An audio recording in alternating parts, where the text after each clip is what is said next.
let's see, global hotkeys are on, and I have no splits, so let's hope I can remember the route. So, let's go. Alright, so this is Super Mario 64 Ocarina of Time. So basically, Kaze took the levels from Ocarina of Time, and then placed Mario in them, and along with, you know, changing all the Ocarina of Time characters into characters from the Mario universe.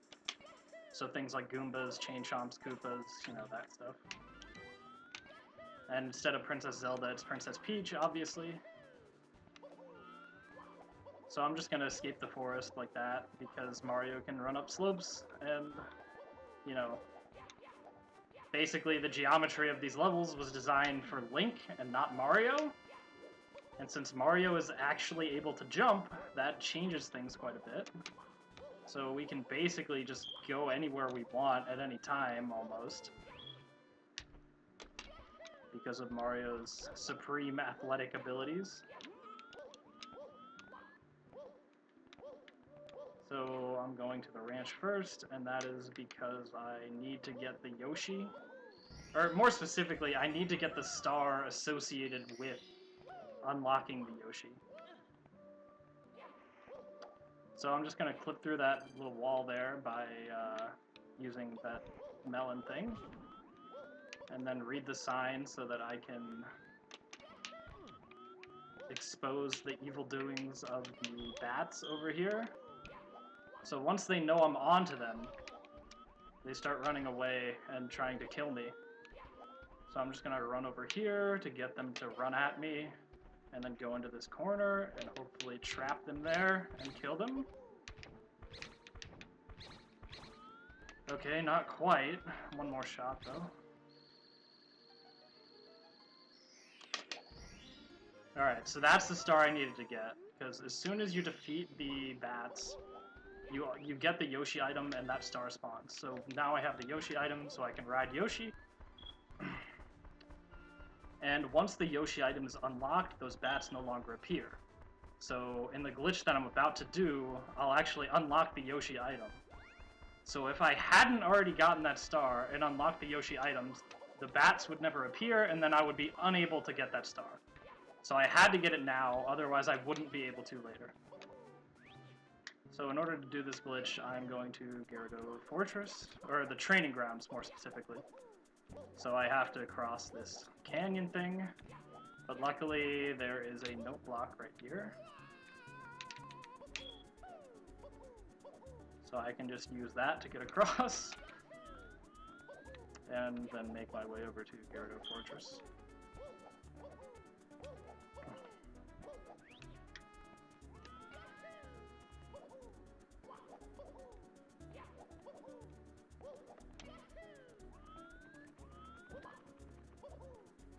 And the reason I want to go here is because there are these certain flamethrowers. And I'm gonna make a safety save right now in case something goes wrong and I like soft lock the game somehow. Which is possible to do with this glitch, so I have to tread carefully here.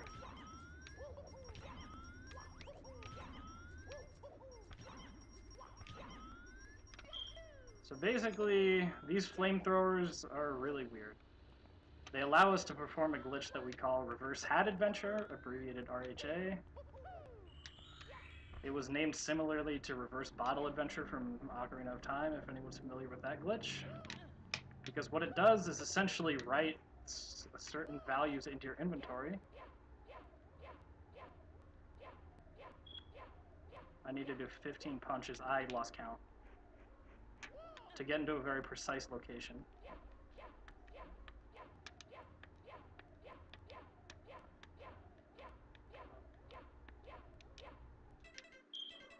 So now I hold down, and then I'll hit this flamethrower at a very precise location, which will make me lose my hat, which for some reason, just based on how Kaze coded the inventory, losing your hat somehow writes Mario's position into your inventory. So now I have a whole bunch of items that I didn't have before.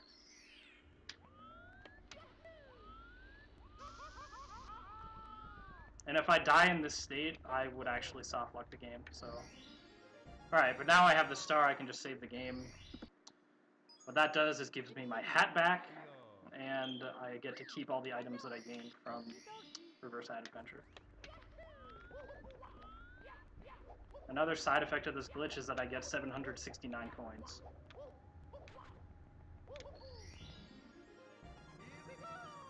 And because of that, currently, since I also received a wallet upgrade during RHA, I can only hold 500 coins right now, so any coins I collect will not increase my total, because I already have more than I'm able to carry.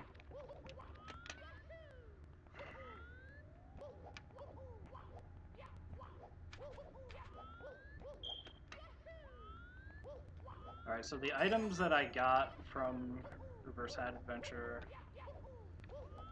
the most important one of those is the Star Slide, which is a move that you unlock normally by collecting 30 stars and then going to the Spider House in Kakariko Village and talking to the cursed ghost there. Well, I guess it's a rabbit that got turned into a ghost by a curse. And the curse is broken when you collect 170 stars. The rewards he gives you are the Star Slide, Wall Slide, Wallet Upgrade, and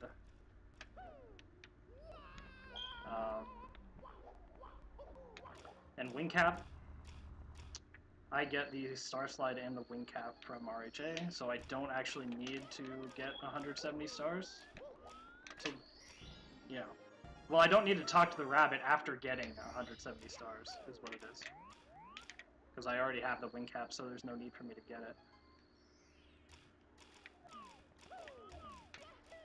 And, yeah, so if I crouch for a certain length of time, that will give me Wing Cap.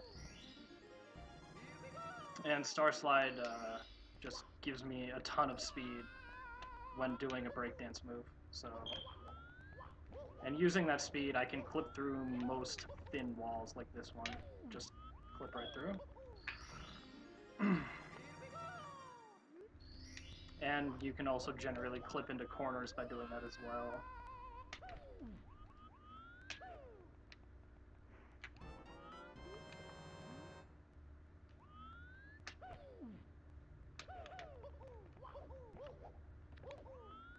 Alright, so that's all the stars in Gyurto Training Ground. So now I need to get the stars here. So I'm just going to be using Star Slide to move around quickly. Then I have to hit these targets with my hat by throwing it at them. Alright, got all three in one shot, that's good.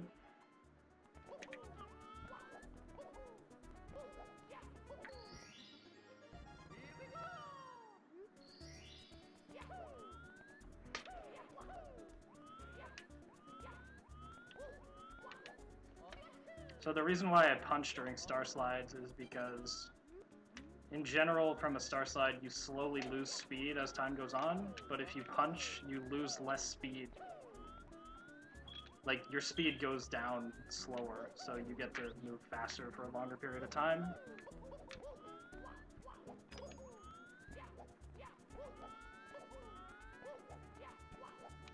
So I was collecting ingredients while I was out there, and then I light the fire and put the ingredients in the pot, and it cooks him oatmeal, which he gives me a star for. Oh, oops, I forgot about the little kid following me. I need to make sure he is following me.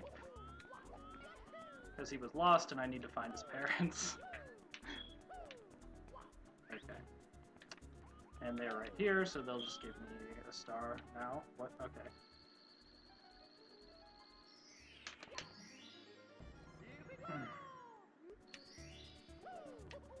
Now I'm going to be using the Wing Cap to fly into that star up there. Usually you have to make this Pokey grow taller by ground pounding the area around him.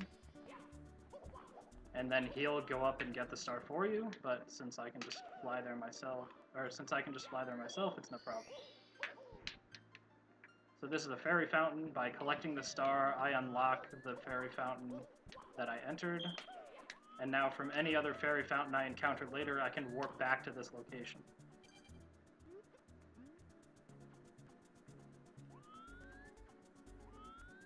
So this bird's going to steal this Koopa's shell, but as soon as that happens, I'm going to knock the bird and, make him drop it, and then that'll give the shell back to the Koopa, and for, getting him his shell back, it gives me the star.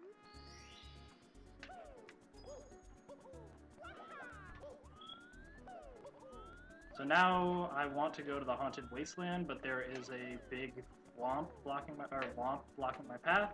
So to get past him, I have to get super speed with Star Slide and fly over him.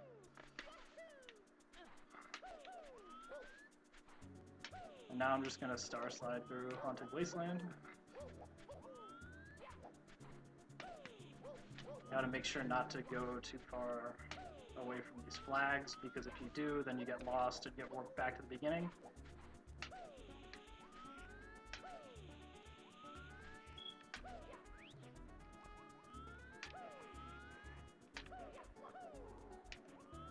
Alright, so now I'm at the Desert Colossus, where I can get into the Spirit Temple by just climbing these slopes, because, Mario's acrobatic. So now I can enter in this spot.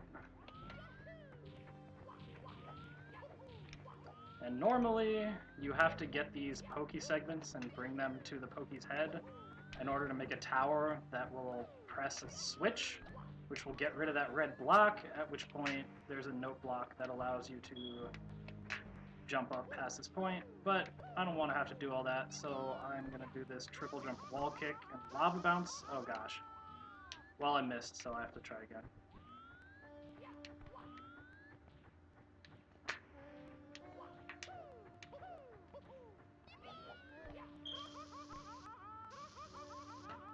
And now I need to get coins to get health so I can try again. Oh boy.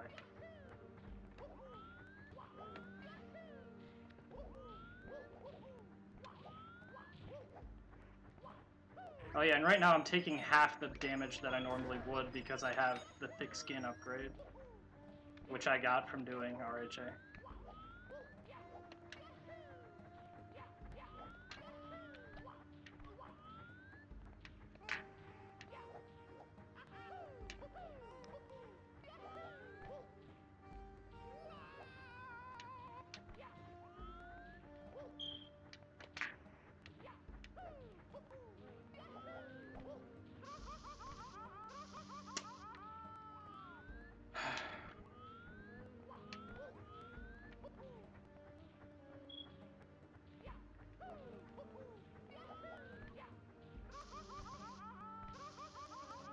For some reason, this lava bouncing isn't behaving the way it normally does. Like, it's knocking me too far away from the wall. I guess I need to somehow reduce my speed before hitting the wall so I don't bounce as far off.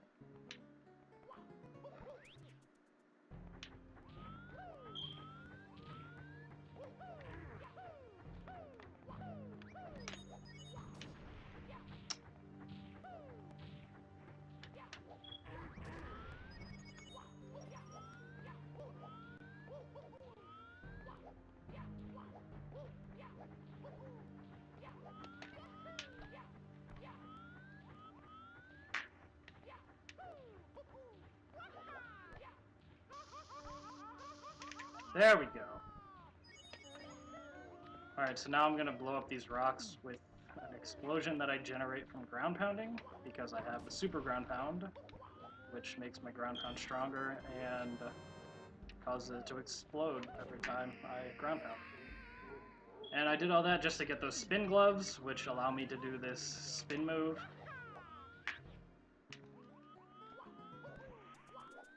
And yeah.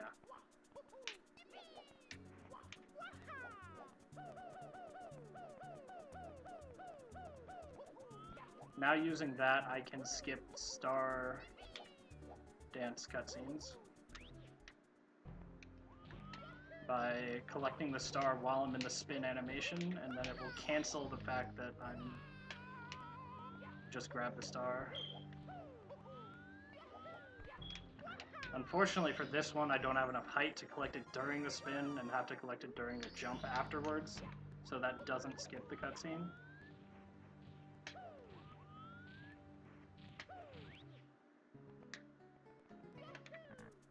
The one awkward thing about the spin gloves is that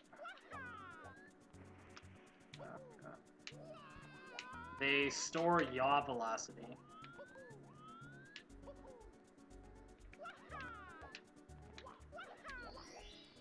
So I guess I'll show you what I mean by that real quick. If I tried to fly after doing the spin gloves, this happens. So in order to deal with that, I have to land during the spin of the spin gloves. And then that will get rid of the yaw velocity. And then I can fly.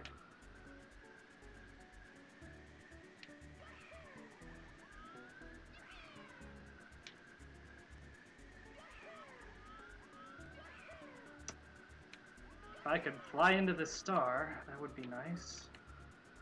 Okay, there we go. Got it.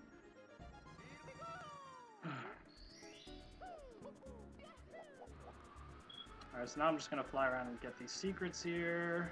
That pokey there, you're supposed to jump on him, and he makes, like, a pokey tower that you can then ride all the way up to where that star is, but that takes forever to do, and I can just fly to the star anyway, so...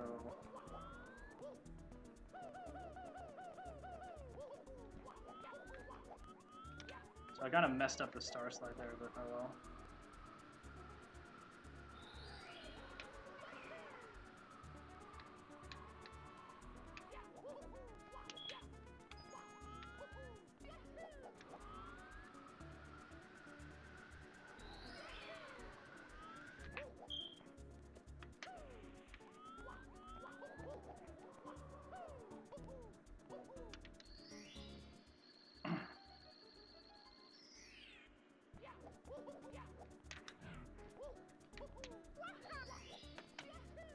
I guess I should also mention, like, the fact that I can shoot fireballs is another ability that I got from RHA.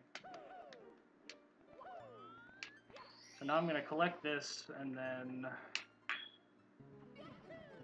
select an option while moving the cursor at the same time. And if I do it right, then it just wrong warps me to Death Mountain. So I'm just going to collect that Fairy Fountain Star. What happened? Okay, I pressed up accidentally. Alright. But I wanted to go here anyway, because I need to spend these coins so that I can collect more. And the place where I can spend coins right now is Goron City. So I want to go to Death Mountain so I can get to Goron City. But on my way there, I am going to have to collect all the stars that I can, because I don't want to have to come back here again later, so...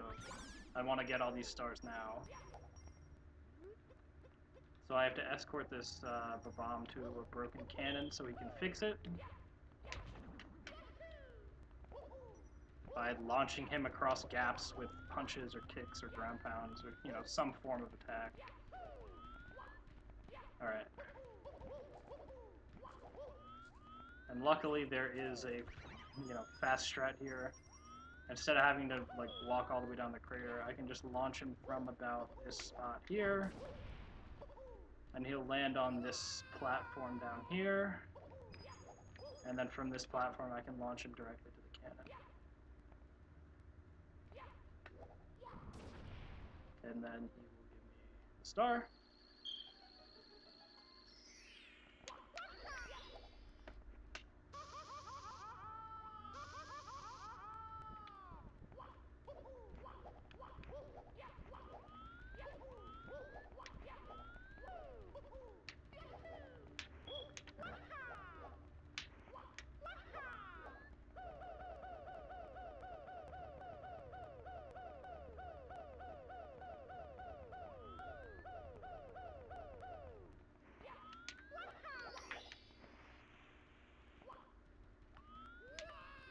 And then on, in this version, actually, that little floor there just doesn't exist, so I can just kind of go through it and then go down into Fire Temple.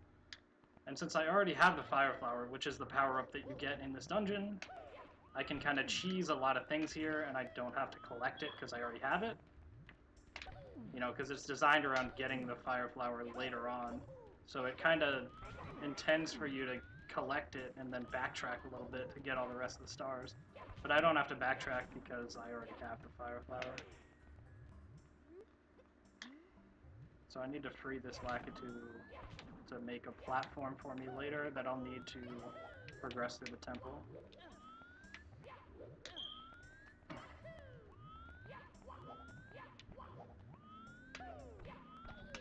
Oh boy, okay, let's not try that. There we go. And I also need to free this Lakitu to get a star later.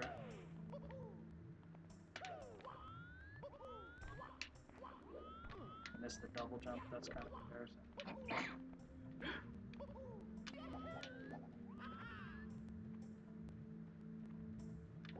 I missed it.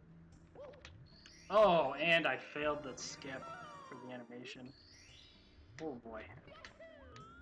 And I can't spin gloves out of that, okay.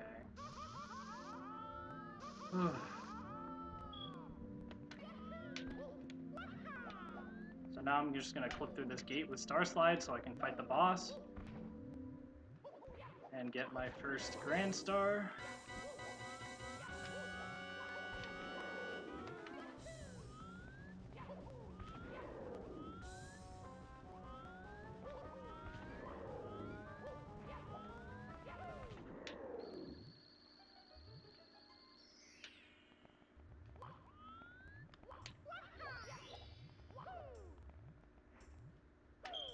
I guess it's kind of awkward that I'm not reading chat, but not much I can God, these firsties, dude.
I guess I should mention that this is being played on the original release of the game, or version 1.0 if you will. The reverse hat adventure glitch was actually fixed in later versions, which is why I'm not playing on those. So if you try any of this stuff on your own, based on version differences, you might not be able to do everything that I am here, unless you have the 1.0 version. I mean, most things still can happen, but there's certain things, like the way I got into Fire Temple here. In later versions, he actually added collision to that floor that I just kind of passed through, so you won't be able to do that on later versions. But other than that, things are mostly the same, other than the fact that RHA doesn't exist. Because he took away the flamethrowers in that one room, which are the things that trigger it, so...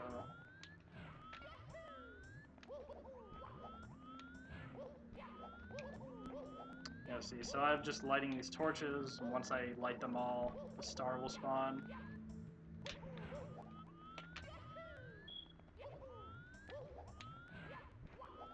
That hit? No.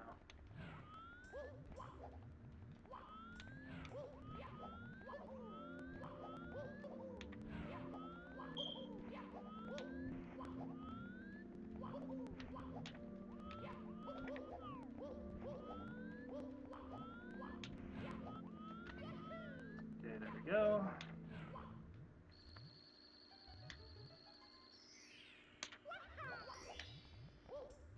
just one more star here. Because I don't need anything else here, because I already got the item.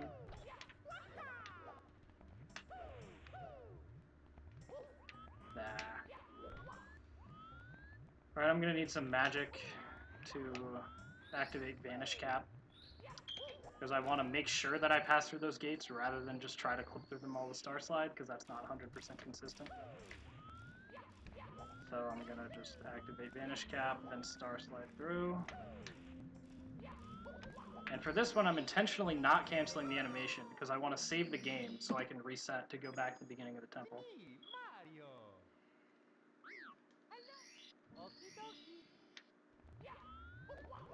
So basically, when you save the game and reset, you'll spawn back at the entrance of whatever level you're in. So if I were to do that now, I would probably end up, you know, right outside Kakariko Village on the beginning of Death Mountain Trail. Because that's the level that I'm in right now. And that's going to be relevant later. But right now I'm just activating this Fairy Fountain. And going back out, because I still want to be here so I can go to Goron City. But before I go to Goron City, well, you know, before I get all the stars in Goron City, I'm going to make a stop at the Lost Woods.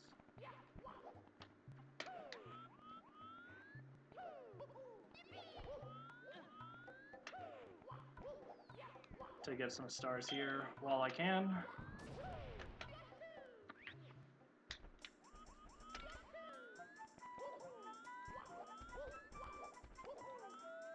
So these black bombs are kind of like surrounding this pink bomb.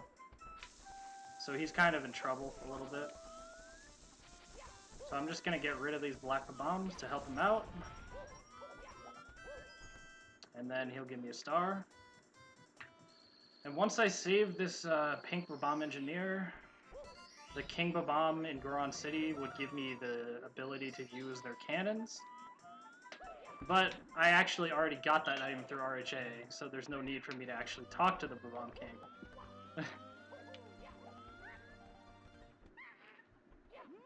Alright.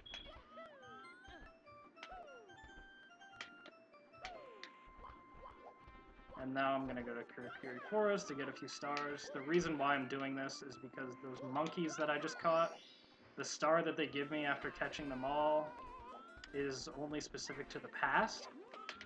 So I have to make one trip to Kokiri Forest in the past and one in the future.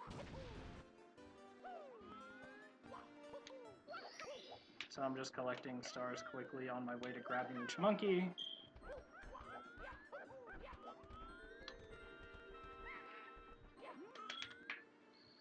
To get the star, and then later when I make the trip here in the future, I will get the rest of the stars in Kokiri Forest.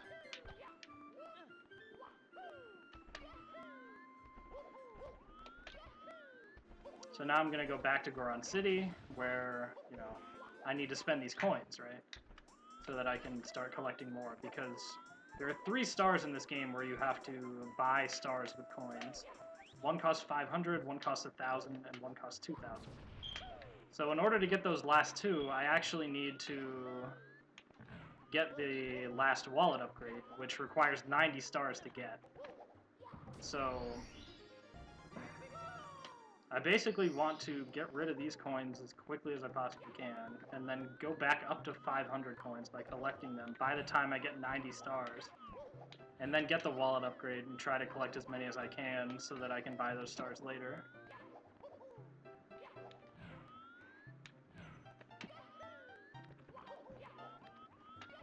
So right now I'm just lighting these torches because it gives me a star when I light them all.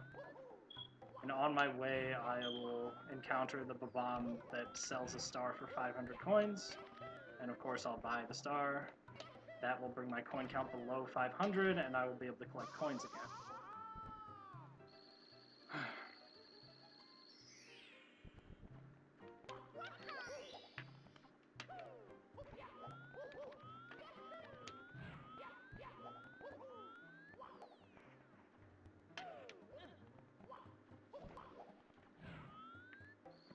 Alright. So one more thing, there are some panels over in this cave here that I have to get for one more star.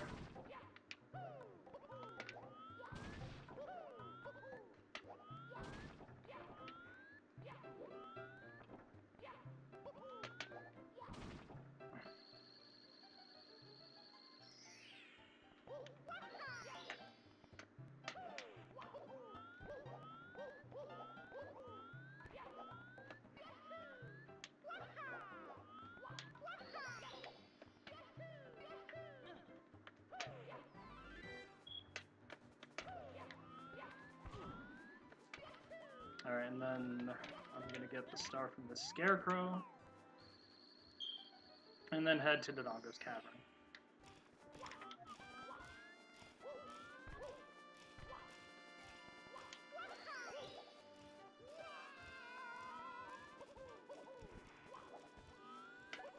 Yeah, okay, I can just star slide through there and clip in. So I'm just here to collect stars, because the item that you get in here normally is something that I've already gotten due to RHA. That item specifically is the bomb diffuser, which allows you to take up a bomb and then store it away for a later use. And also, you know, bring the bomb back out to use again later when you want. So... But, you know, since I can already generate explosions anytime I want with my ground pound, you know, that ability's not all that useful. The only thing it's really useful for is for bomb clips. But since I already have the Star Slide, which generally allows me to clip through a lot of things, like, even doing bomb clips is also somewhat, you know, less useful than it normally would be. So I don't really have much use for the bomb diffuser for quite a while, but it does come up later in the run. Near the end, actually. There's pretty much twice that I use the bombs, and it's pretty much at the very end of the run.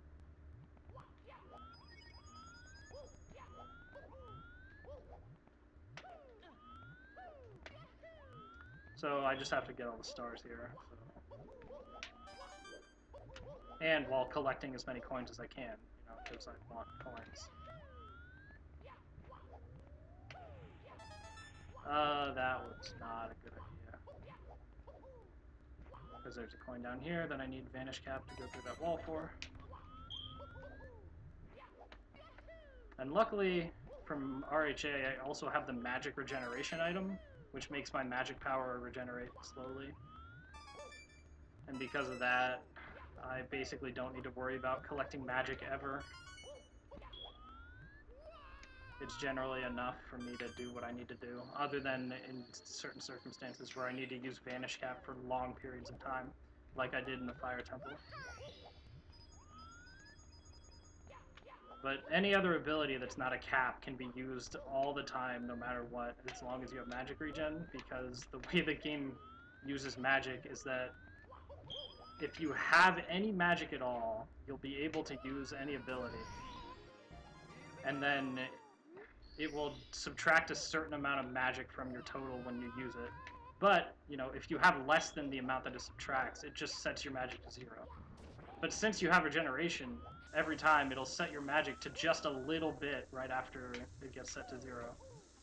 So you're still able to use anything you want.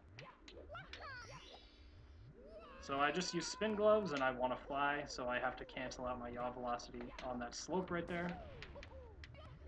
And the reason I want to fly is so that I can go down here and land on the platform of this boss here, and then I can do that to kill him pretty much instantly. And then get this Grand Star, which I don't skip the cutscene for, because again, I want to save the game so that I can reset and go back to the beginning of the level so I can get out.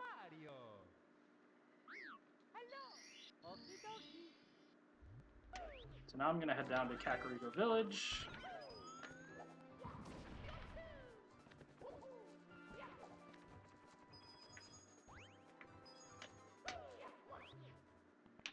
where, you know, this guy's blocking me because I don't have Peach's letter that gives me permission to access Death Mountain Trail. Good thing I found another way to get there, huh? Because you can't really get around that guard, actually. He is pretty robust.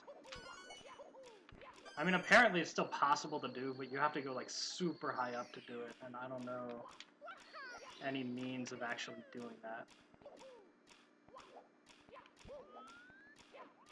So, there are 3 lost rabbits around the village. Canceling out yaw velocity, because I'm going to be using the wing cap soon. What I'm going to use it for is to fly up onto the windmill.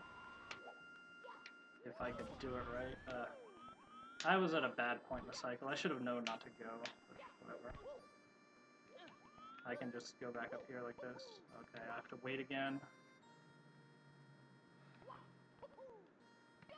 Alright, that should be fine.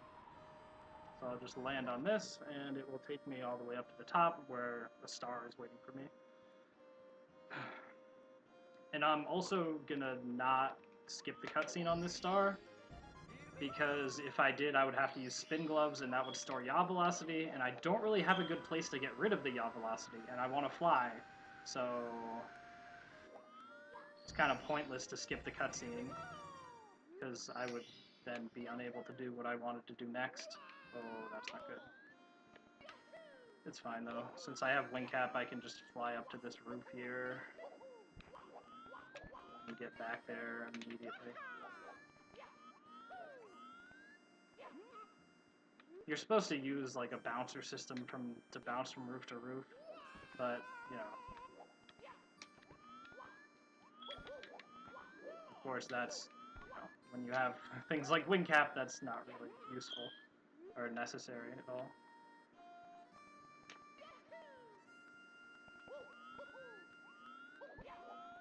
So that was all 3 rabbits. Now I just need to go to the rabbit's mother, I think, and she will give me a star.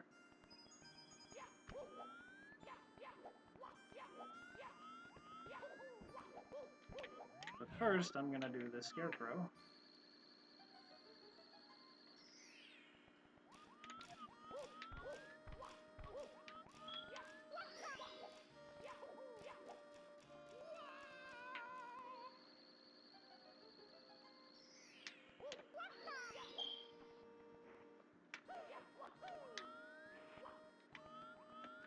Alright, so now I'm going to Kakariko Graveyard, where I will try to get a star from Dampe here, which is a 10% chance to give me a star every time I spend 10 coins, and he decided to give me the star first try, so that is a 10% chance right there of happening, and I got it.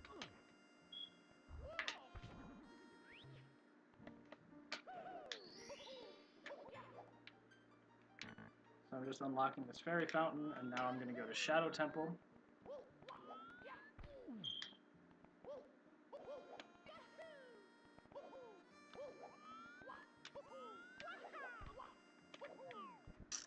Okay, whatever. I'll just use Lens of Truth then.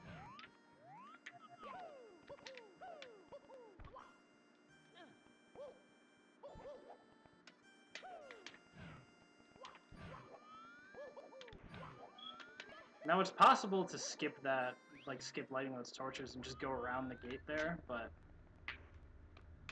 pretty sure lighting the torches is faster if I already am able to do so. So by using C up like that, it activates the Lens of Truth, which gets rid of any I guess objects that are specially marked to disappear when you look at them with the Lens of Truth. So unlike in original Ocarina of Time, the Lens of Truth actually affects the world around you rather than just allows you to see things in the world. Like in Ocarina of Time, technically, if you didn't have the Lens of Truth, but you just knew all the things that it would allow you to see, then you didn't actually need it at all. But in this, like, knowing that the thing's supposed to disappear when you use the Lens of Truth doesn't actually make it disappear, so it'll still block you from passing through, so you actually do need it to get past those things. Unless you bomb clip through them, but, you know. It's definitely faster to just press C up than it is to do a bomb clip. So it's a good thing that I got Lens of Truth from RHA, huh?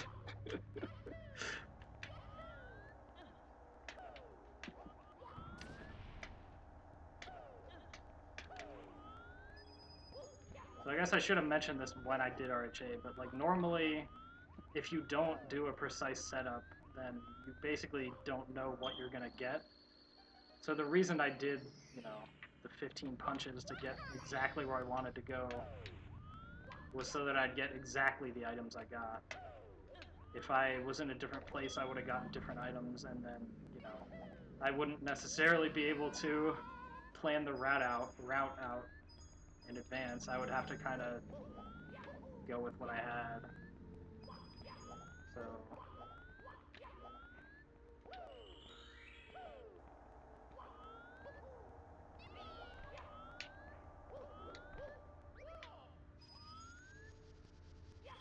and as you just saw there, anytime there's a pole, if you go near the bottom of it, it will randomly spawn some item. That being either a blue coin, a yellow coin, a bomb, a magic jar, or a 1-up. That's supposed to simulate original Ocarina of Time. Like the grass, you know, when you cut it, like random items will drop out.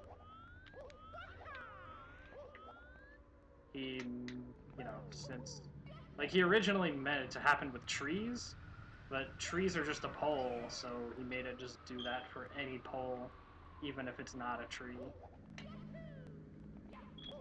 So I need to lure this bill into this womp to open up this door here. And these things kind of shoot wind at you. And normally you need the metal cap to walk through the wind without getting blown back, but because of Star Slide, I can gain large amounts of speed. Oh boy. And that allows me to go through the wind. So something went wrong there. I'm not exactly sure what, because I thought I had a setup for that. And I didn't really do the setup wrong or anything, as far as I can tell. So I should have managed to get past there, but something weird happened and I didn't.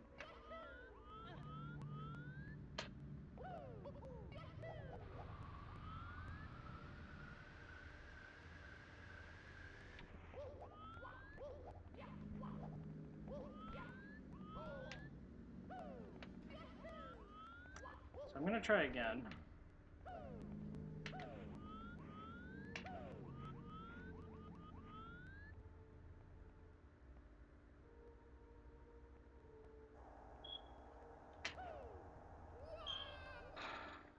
I don't really know what's going on.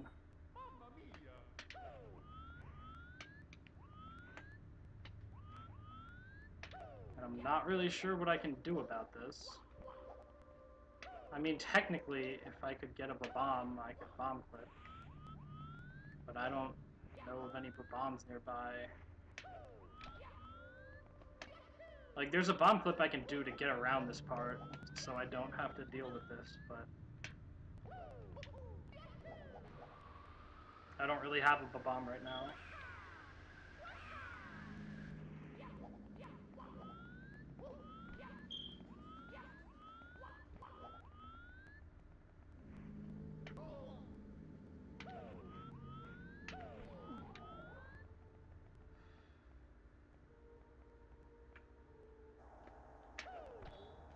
Okay, got it.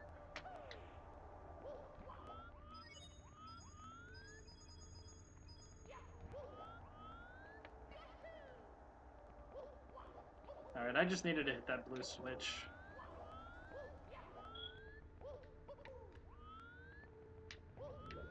So now I can get access to this area where we have red coins.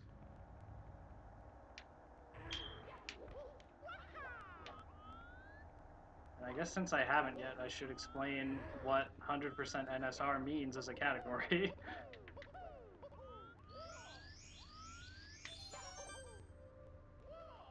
It means you have to get all items and stars. And the NSR stands for no source requirement, which means you don't have to collect items from their intended source. Which means I'm allowed to use the reverse hat adventure glitch, pretty much. Because that's the only way we currently know about that allows us to collect items without getting them from their intended source.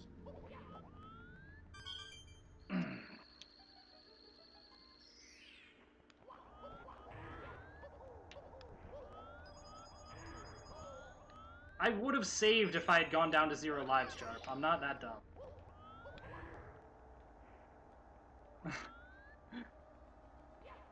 I know that I very rarely save the game, but there's a save block right at the entrance to Shadow Temple, so if I was at 0 lives, I would just use it.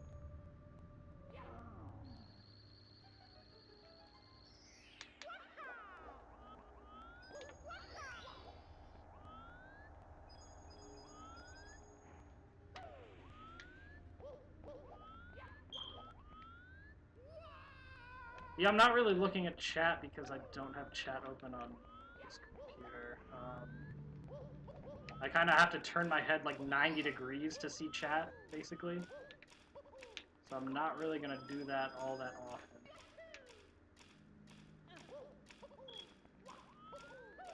Alright, I'm pretty sure I used spin gloves recently, so I have to get rid of my yaw velocity here. So I have to land on that block during the spin animation because I want to fly across this chasm.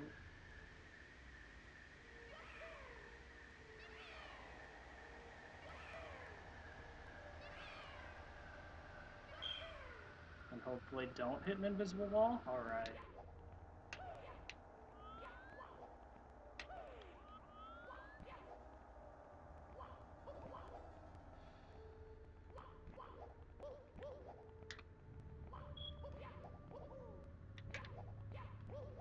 And what I did there was I pressed R, and that centers the camera to the direction Mario's facing. So kind of like Z targeting in Ocarina of Time. That's why Kaze included that feature. So normally you'd use the Lens of Truth to activate a platform that you'd use to jump across this gap, but if you do a triple jump dive with the wing cap, you can make it. So no need to activate Lens of Truth there.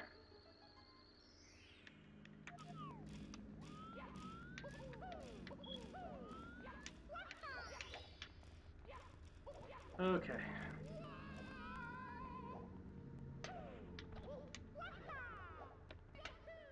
So now we go to the boss in Shadow Temple, where the strategy for killing him...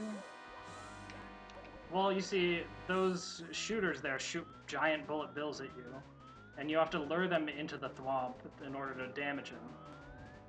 So the way I do that is just stand here and have the thing shoot at me while the thwomp chases me, but since I'm actually below where the ground is, where he's landing, he can't squish me, which means he can't hurt me, and he's just stuck there getting shot at by these bullet bills, and eventually he'll just die.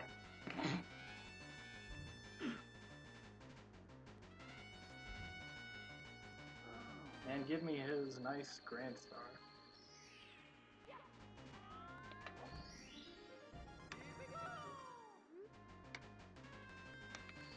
Alright, so of course I didn't cancel that animation so that I could reset and go back to the beginning, where I can then exit Shadow Temple quickly. Okay.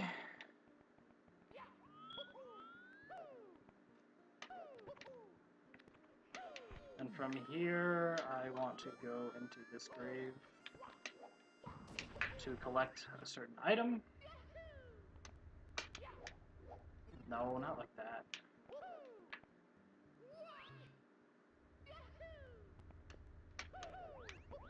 There we go. That's the movement I'm looking for.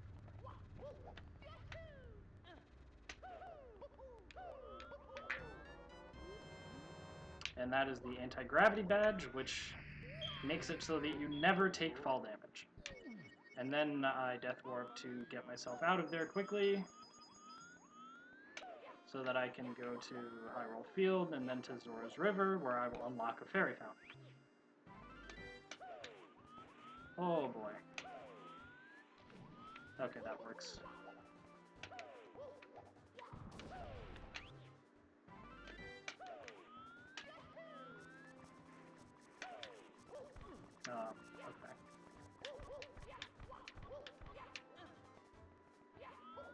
So what I'm gonna do is unlock the fairy fountain, then just warp anywhere, and then go back into the fairy fountain. And from here, I have to do a glitch that I call Fairy Fountain Save Warp. And the reason this works is that the level I'm in right now is actually the future Hyrule Market. So it's the future version of Hyrule Castletown. It just happens to be stored in the same level as that. And the way that these stars work here is that it must set a flag based on when you enter a fairy fountain. So then when you get the star, it will It's basically a troll star right there, what I just collected, actually. But it's programmed to bring you out of the star animation as soon as you collect it. So normally, it doesn't allow you to save the game inside a fairy fountain. But by collecting the star at the same time I land on the ground, I can actually get it to bring up the save menu before the game knows to cancel it. So because of that, I'm actually able to bring up a save prompt and use it to save the game inside a fairy fountain. And like I said, when you save the game somewhere and then reset, you'll spawn back at the beginning of the level you saved in. It just so happens that I'm in the same level. The fairy fountain is just in the same level as the Hyrule Market. So by collecting the star like that, I'm able to warp here. And another interesting thing about how this game works is that it actually, with the Temple of Time, it stores whether you've gone, you know, to the future with the Master Sword or not in some flag that the game stores. So technically, I was still in the past, because I never had gone to the future before, even though I was in the future version of the market. Because this is like the one place in the game that it's like the future version of the level is not just the being in the same level with the future flag set, but it's actually a completely different level that you're in, independent of what the flag is set to.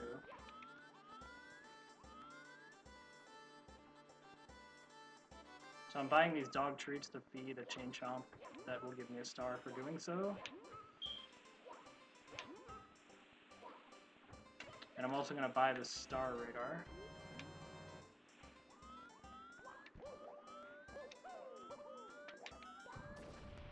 So right now the game is actually set to the future since I got the star in Temple of Time.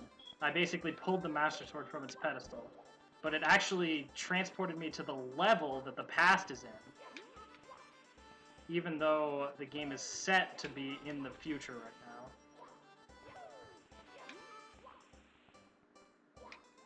So I'm actually in the past version of the market while the game is in the future. Just like I was in the future version of the market while the game was in the past earlier. And so because of that, when I exit the Fairy Fountain at Hyrule Castle later, it will tell, like, the game will be in the future when I go to Zora's River again. Which is where I want to go next, so... And the reason I want the game to be in the future state right now is because the game needs to be in the future in order to access the Water Temple, which is where I want to go next, because it has the metal cap in it. And I want that metal cap.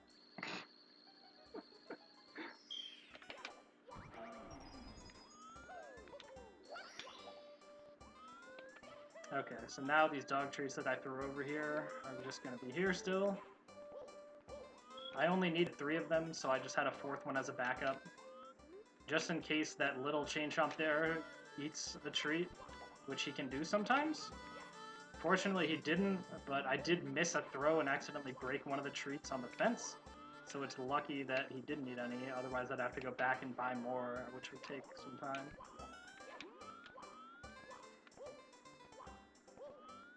So it's basically just for extra safety in case I mess something up, or something goes wrong, which can happen.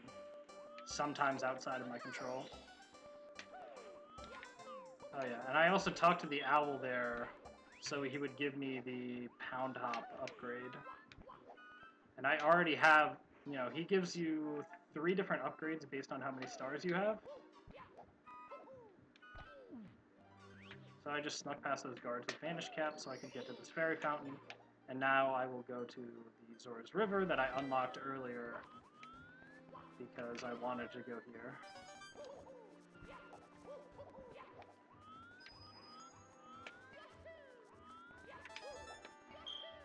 Okay, so the game's in the future now, like I said.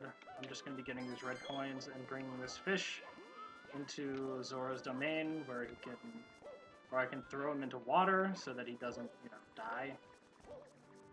And then he'll give me a star for doing so. So I guess I'm not really doing this to save the fish, I'm just doing it so the fish will give me a star.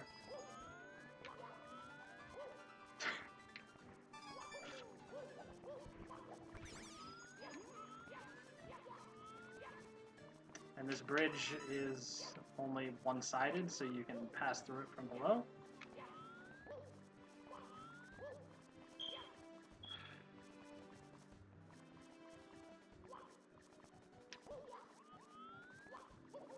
So I'm just going to throw them there and then collect the rest of these red coins and then come back later and carry them the rest of the way.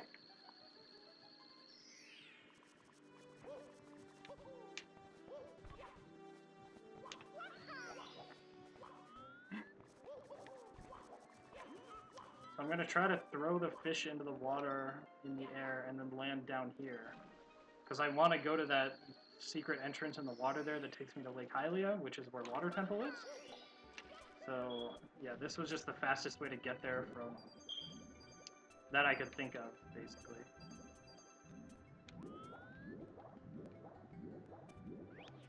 Alright, so now I'll just go straight into Water Temple and get all the stars there and the metal cap.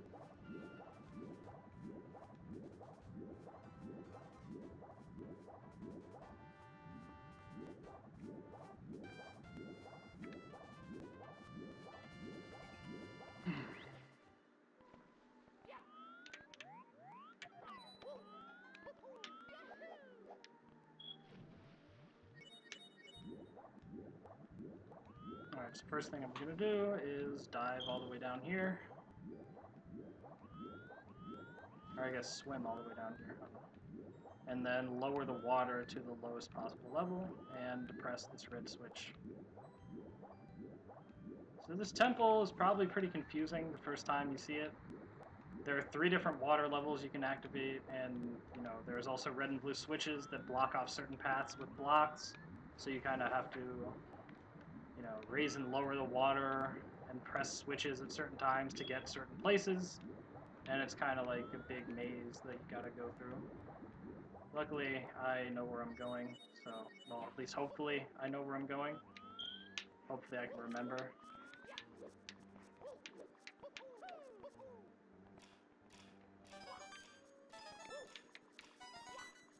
So I'm just going to be collecting all the stars and items and such.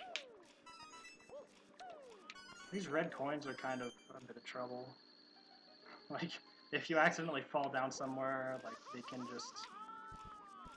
like, they're on a time limit, they'll disappear after a certain amount of time. So you have to collect them quickly.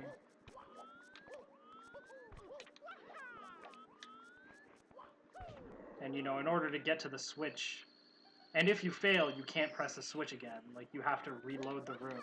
So you have to enter and exit, or exit and then re-enter Water Temple in order to get another chance.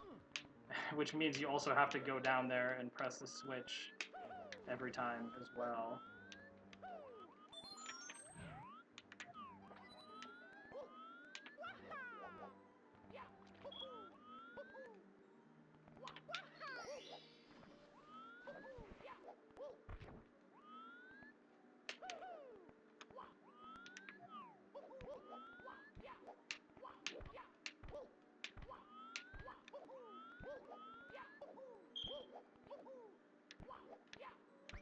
Alright, so now I'll get the metal cap.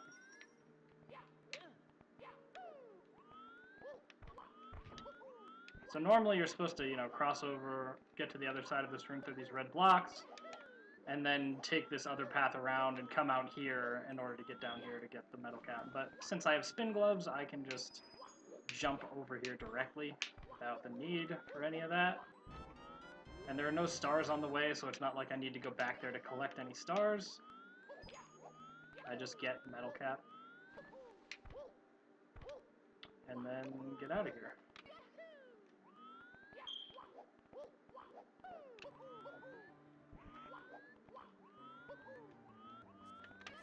Okay. So generally, with their, you know, this room that has like 3 water levels, right?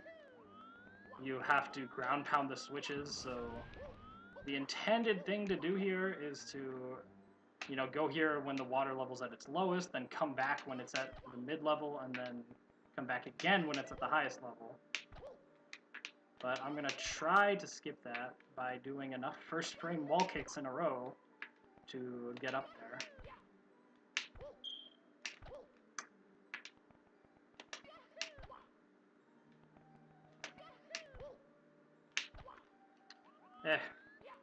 I guess I'll just do the mid-level water. I don't think I'm going to get 4 first frame wall kicks in a row anytime soon. I mean, it would save a lot of time to get them, but like if I just keep trying and not get them, that wastes even more, so I'm just gonna play it safe.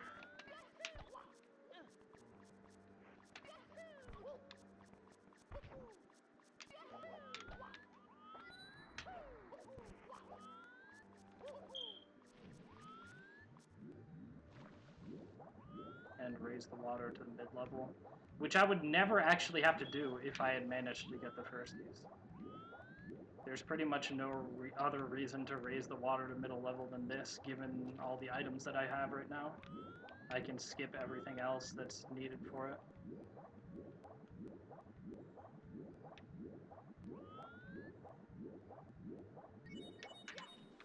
Now the good thing about NSR is that I have the wing cap here, so I can now just do this to get up to the last part. As it turns out, when you deactivate a cap in this game, it deactivates all of the caps that you have. So I just activate in the deactivate vanish cap immediately, which will deactivate the wing cap while I'm in the middle of flight, which will then put me into a falling state, which allows me to wall kick off the wall after flying up there. And that's how I'm able to do that. So without the wing cap, that skip wouldn't be possible to do.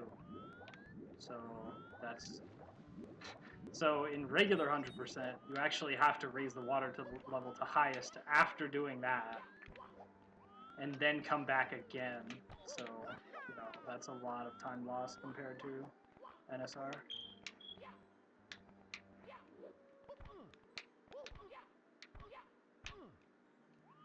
Okay, I'm going to stop trying that because I can't see anything. Now I can see, so I guess I'll do that. Okay.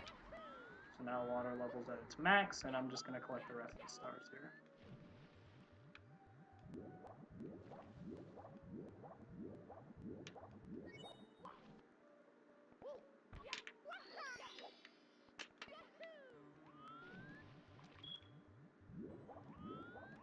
And since there's a red block blocking that door to the left, I need to hit the blue switch to get rid of it.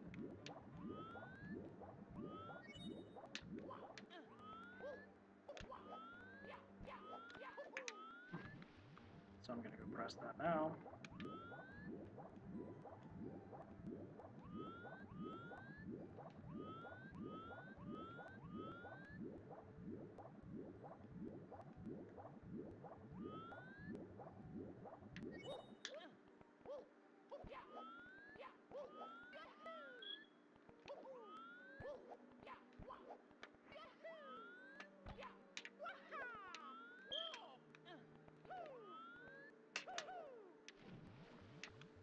So I'll just cross that gap there with the Star Slide speed kick.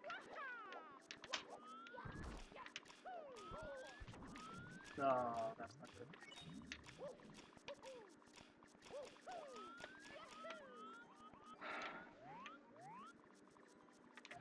So I have to hit that target to open a gate at the top of that. Oh, I didn't mean to spin gloves. So another good thing about water is that it resets your yaw velocity when you get into it. So I didn't actually want to use spin gloves earlier, but I can fix the yaw velocity with water anyway. Because I want to use flying for that skip right there to not need to activate the timed block switch. I mean, the fact that I missed the blue coin switch is not that big a deal now that I think about it, though, because I pretty much have enough coins. Oh, no. Oh, if he's going to keep attacking us, fine. Okay. Sometimes he runs away from you, and then you just can't catch him, and he, like, never comes back, and it takes forever, and you just lose a lot of time. So I'm just glad that didn't happen.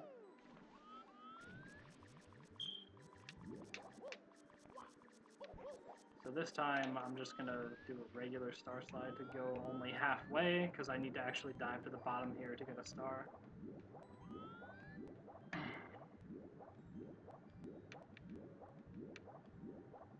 Interesting thing about stars being collected in water. Right when you grab a star, for some reason, Kaze set it so that you would not be in water while you're collecting the star. So because of that, it takes advantage of another mechanic of SM64, that's just something that happens, is that when you enter water, no matter where you enter the water, it will automatically teleport you to the top of that water. Since it always thinks that you're going to be entering water from above, like normally you wouldn't notice this, but if you somehow manage to enter water by like clipping through a wall... Oh, I almost forgot that you're supposed to ground pound him twice in a single cycle.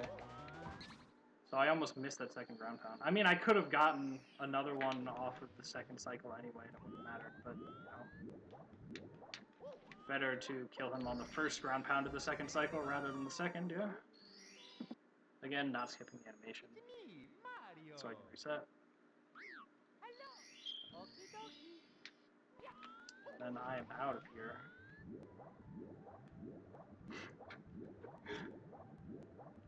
What? Okay, there we go. So now I'm just gonna get most of the stars in like Hylia. There are some that you can only get while you're in the past. Specifically, there's one that you can only get while you're in the past. So I'm going to have to come back here later and get that, but for the time being, I'm getting most of the stars here.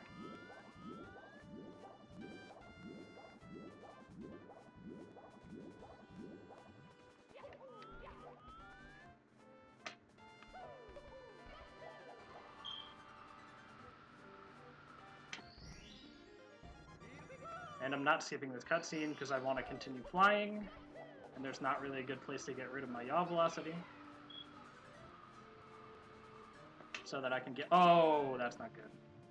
I mean, it's not too bad because I can just swim over here and fly into the star again, but I much prefer getting that first try. I shouldn't have tried to ground pound it, should have just flew into it.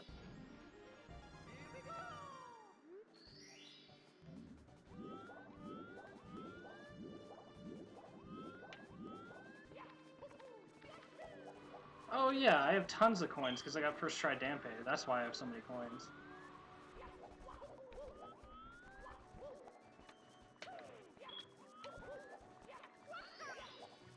So now that I don't need to fly anymore, I can start using spin gloves to skip star animations.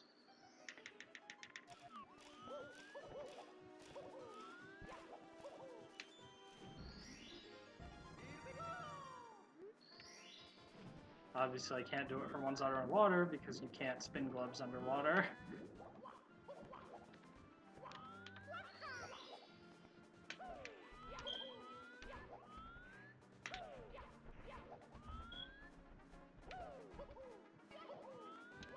I forgot that I would still maybe want wing cap for this part because it would make my triple jump dives farther and higher. But oh well.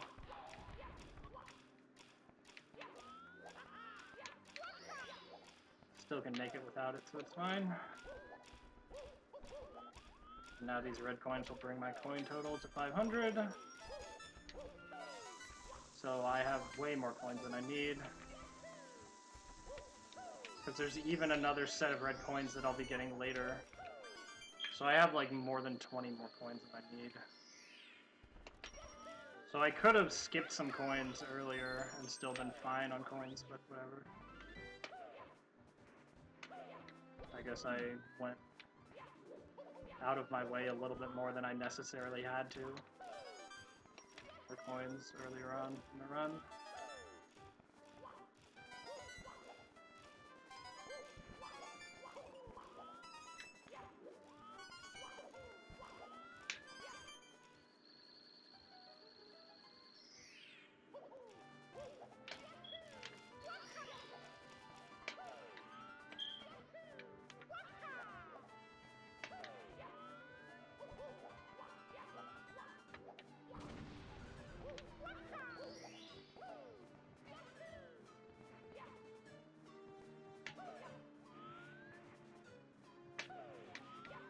Now normally you're supposed to use the metal cap to press the switch that's underwater, but with the triple jump you have enough momentum to just press it anyway.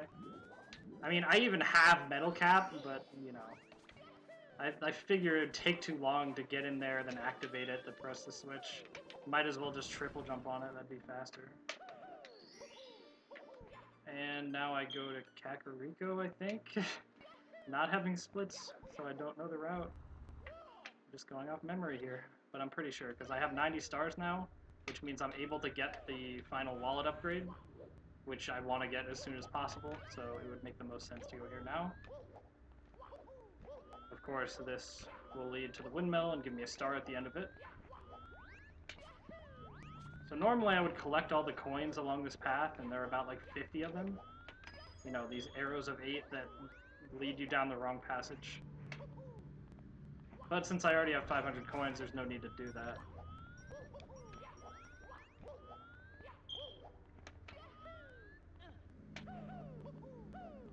If Dampe had taken more tries, then I wouldn't have as many coins, but I have extra because he only took one try.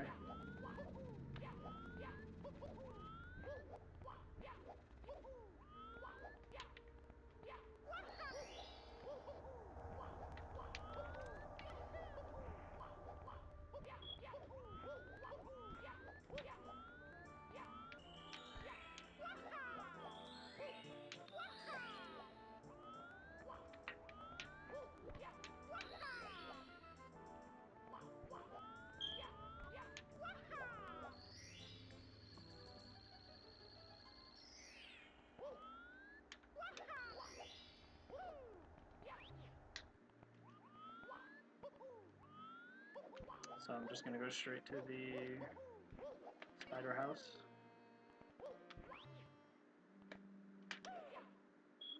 And have this boo give me both of the rewards that I don't already have. So specifically the wall slide and the wallet upgrade. So now I have everything from this boo and I never need to talk to him again.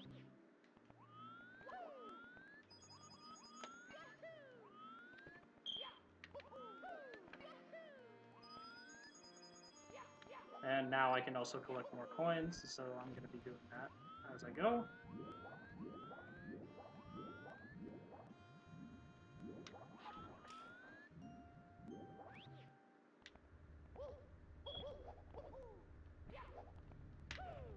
I don't know why I didn't just star slide immediately. What was I doing?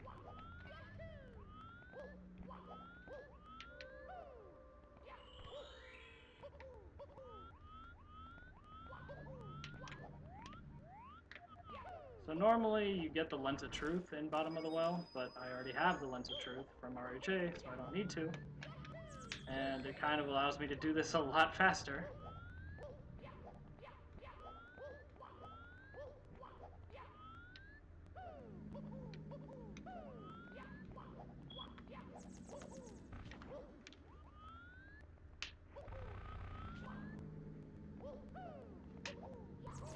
What?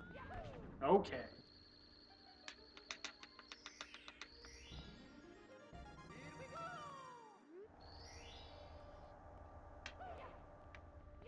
Hey, it worked.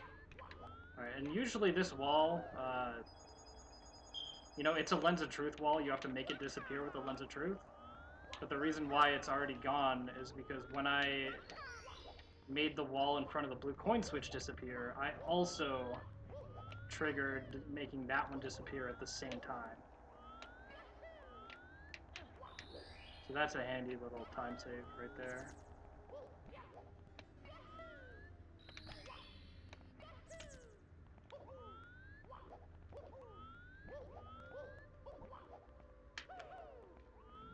So one last secret to spawn a star, and then there's one star left. And for the last one, obviously, I'm not going to skip the animation so that I can save the game as usual.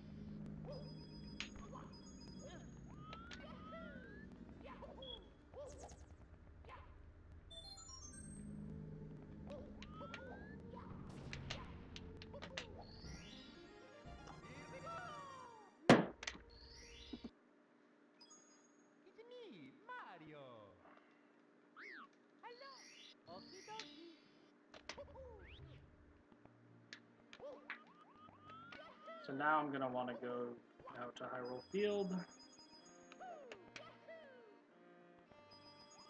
So this time I need to travel to the Forest Temple to get stars there. And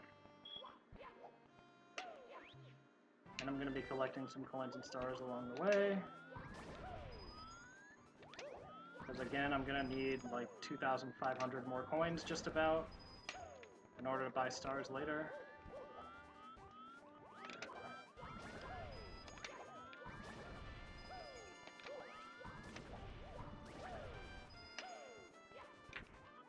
And also races Koopa for a star.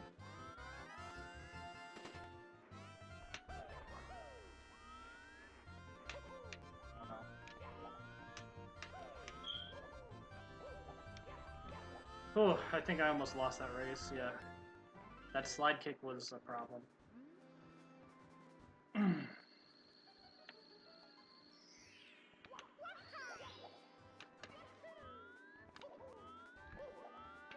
So on my way to the Kokiri Forest to get the rest of the stars that I couldn't get as a child, or well, in the past.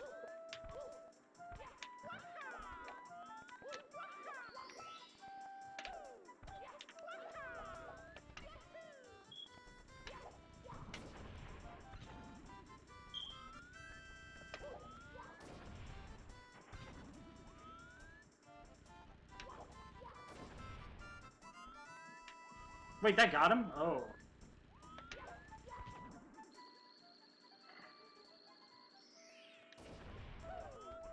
Yeah, the reason I activated Metal Cap there is because in the past I've tried to hit that mole, and sometimes when I ground pound he'll spawn right on me and then hit me because of it. So in order to prevent that from happening and to damage him instead of him damaging me, I just use the Metal Cap.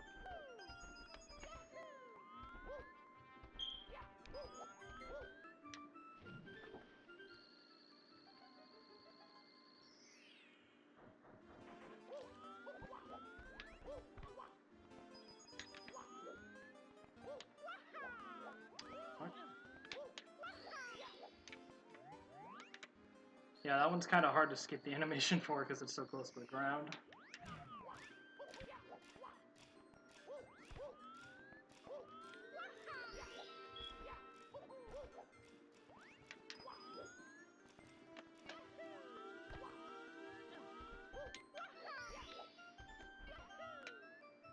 So those 3 stars are technically available while I'm in the past, but this one right here is not.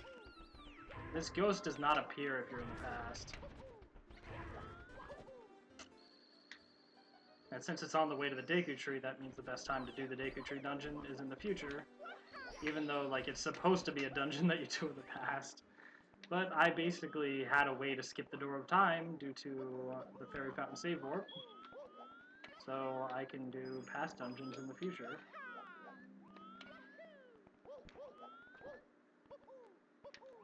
The game doesn't know the difference, because Kaze didn't really code anything that changes between the future and the past for these dungeons, because he didn't really expect you to ever go here. Or at least he expected you to already have beaten all these dungeons before going to the future. So there would be no reason to change anything between the past and the future.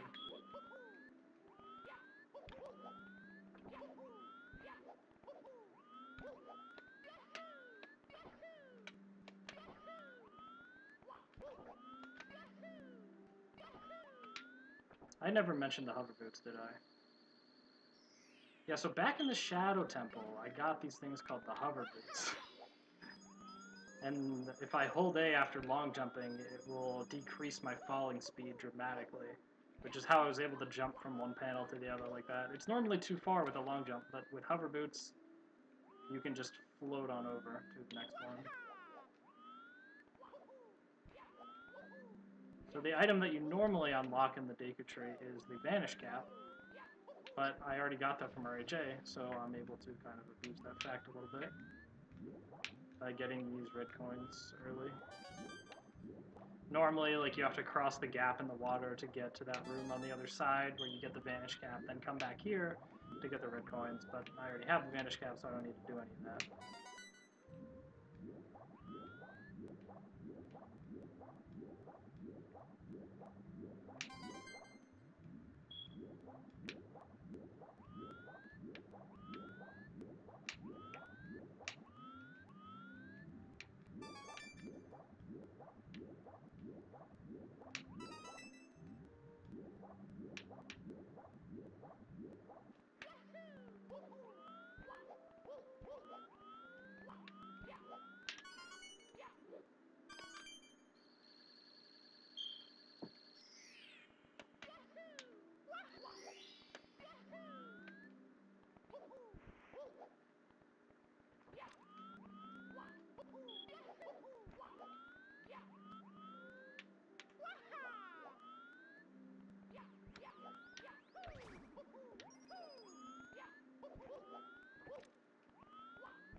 Yeah, so normally you're supposed to use the note blocks to get enough height to jump on the Scuttlebug. But the way the hitbox is, you know, if you do any kind of jump out of the sand, you can actually hit him, so the note blocks are completely unnecessary. It's me, Mario. Hello. Okie dokie.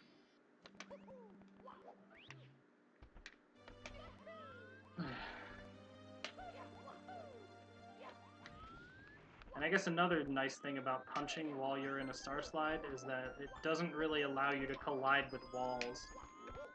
Well, it doesn't let you bonk into walls. Unless you pretty much hit it directly with your punch. You'll just kind of slide past any wall you hit. So now I'm going to Forest Temple, which I have access to because the game is in the future state right now.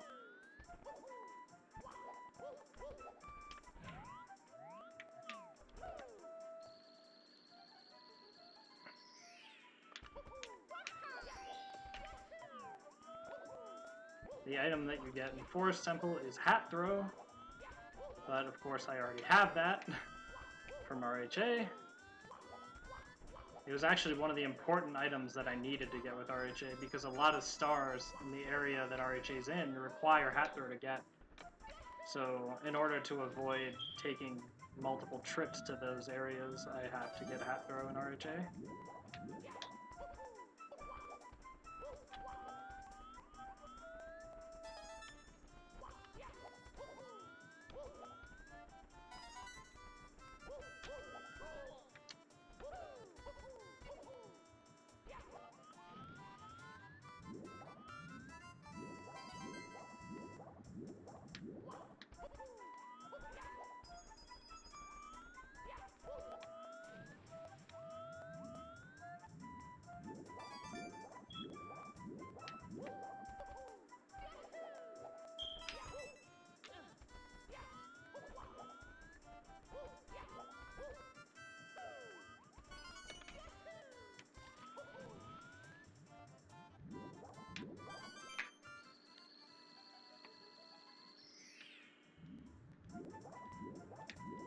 Oh, you're right, Caleb. I did forget a star.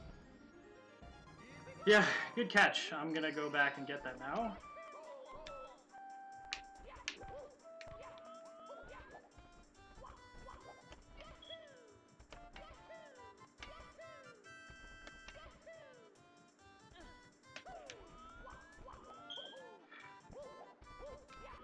Yeah.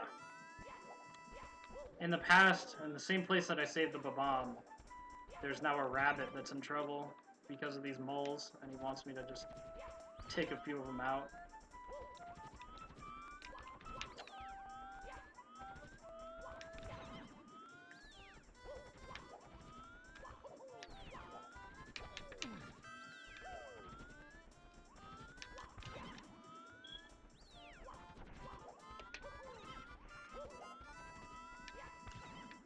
Okay, once you kill enough of them, it just gives you a star. Even though it's not like the moles go away or anything, it just gives you a star for killing enough of them. Not sure how that really helps the rabbit in any way, but, you know, what are you gonna do?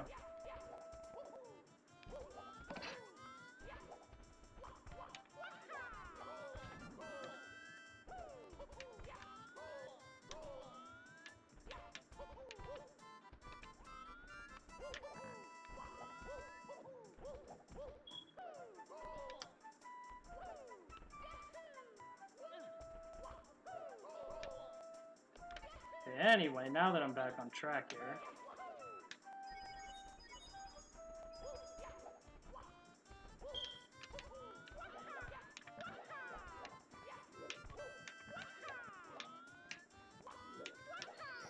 we're just gonna get that star and head into the forest temple. Where the first thing I'm gonna do is star slide into this tree. I said star slide into this tree and fall right into the boss room.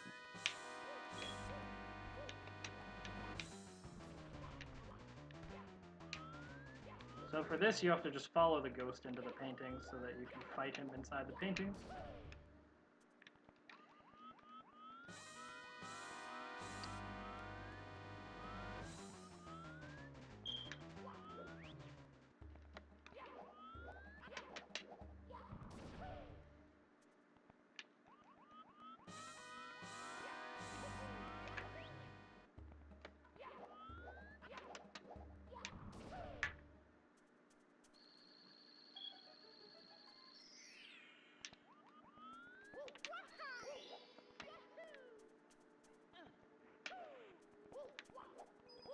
So normally, you know, you're supposed to defeat all the ghosts.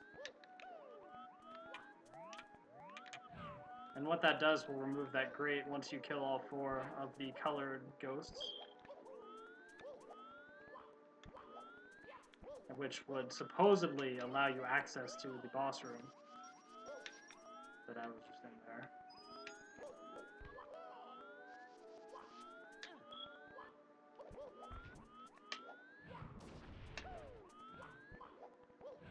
But, you know, I was able to get in there anyway, but you also do get a star every time you defeat one of the boos. So because of that, I have to defeat them all anyway, because I need 100%.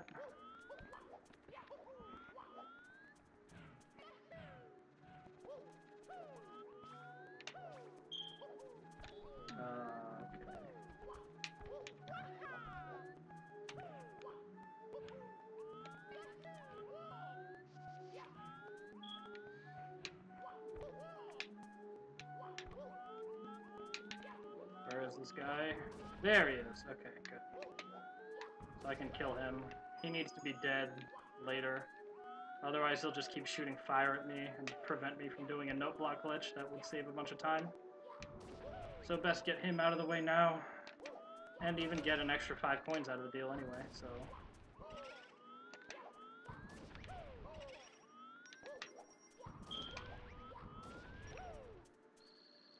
Oh.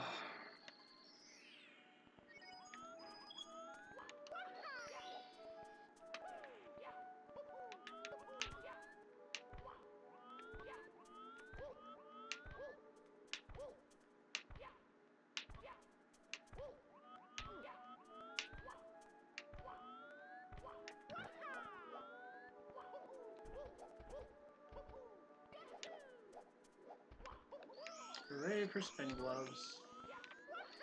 So you're normally supposed to press that switch right there, which will spawn some boxes that will allow you to climb up there, but if I have spin gloves, I can just jump straight up there anyway.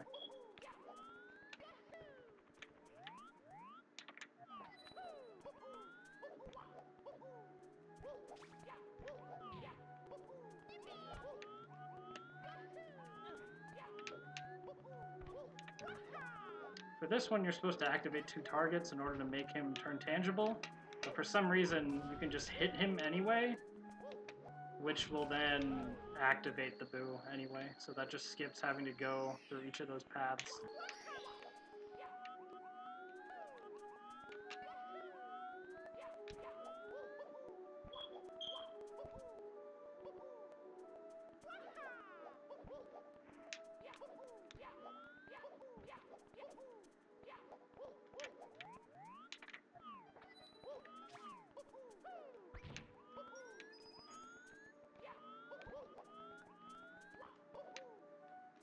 So this is the note block glitch I was talking about earlier. If I hadn't killed that boo, he would be on the other side of that wall and shoot fire through it, and usually would prevent me from moving the way I want to in order to perform this. And the way note block glitch works, well, I don't really know how it works, but how you do it is by pressing B on the same frame that you land on the note block, and that just gives you a bunch of height for no reason.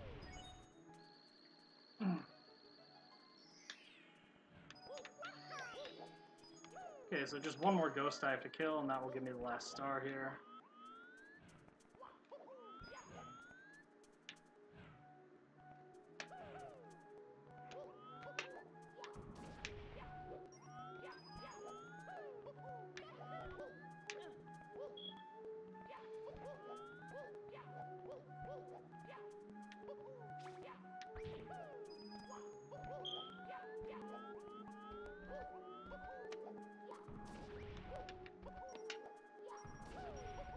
Yeah, the reason why they move weirdly is they're kind of confined into a certain circle, and if they try to go outside of that circle, they just stop. So that's why it looks so weird.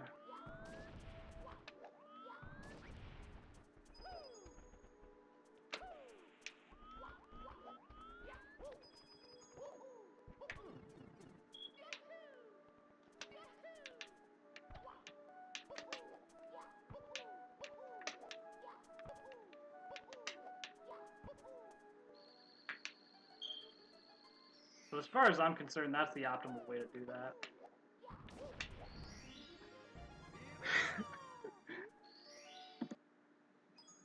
It's me, Mario. Hello. Okie dokie.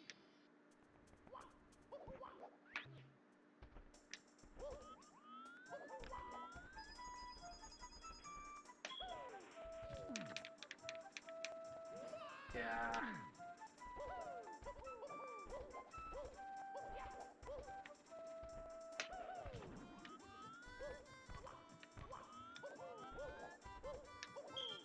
Now I'm just going to go into this fairy fountain. And so it begins.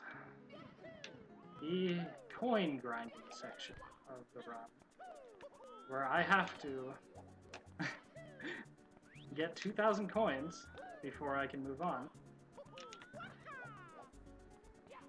And in order to accomplish this, I just activate this blue coin switch over and over again.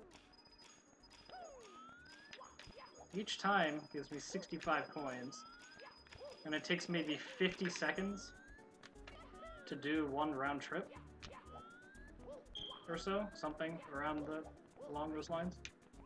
So I'm getting more than 1 coin per second, and from what I've seen, this is the most efficient coins per time that you can get in the entire game, which is why I'm using this.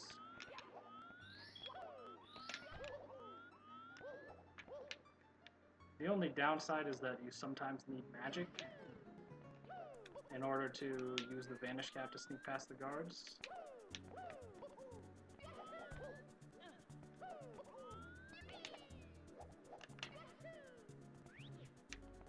So having to break those pots to get the magic slows you down a little bit, but not enough to make it not worth doing.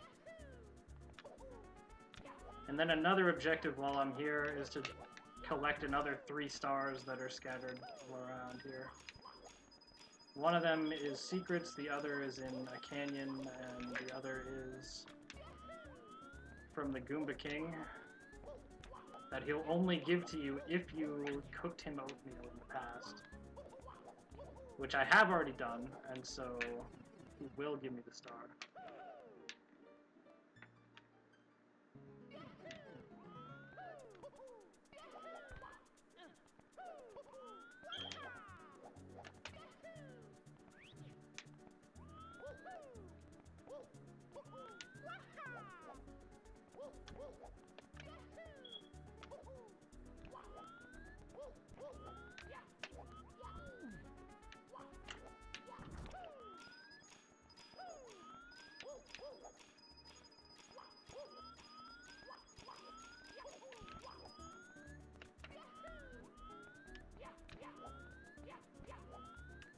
Since I kind of missed the blue coin switch, I just activated the vanish cap there in case the Babam had turned around and was able to see me.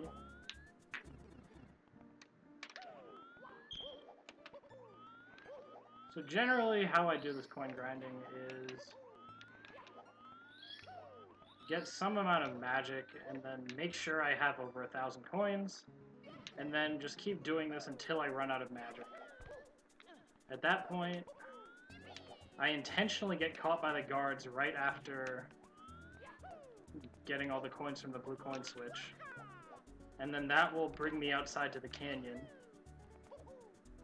And then I'll get the star in the canyon, save the game, and reset. So by doing that, I'm preventing a glitch from happening. And that glitch is that if you collect over 1,000 coins without resetting the game, it won't allow you to collect coins anymore. Well, not exactly that, but like you can only collect coins on certain frames of gameplay based on the global timer or something like that.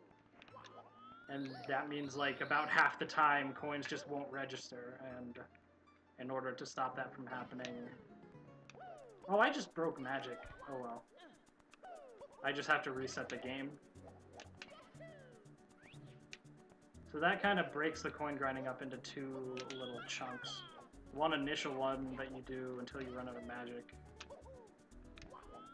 And then one afterwards that you do after resetting the game. Because the reason I wait till I run out of magic is that dying refills your magic, and when you get caught by the guards, you lose a life, so you refill your magic. So if I go in there with no magic left, getting it refilled is most efficient. Because the more magic I have, the less times I need to refill magic, and therefore the less time I have to waste between trips to the blue coin switch.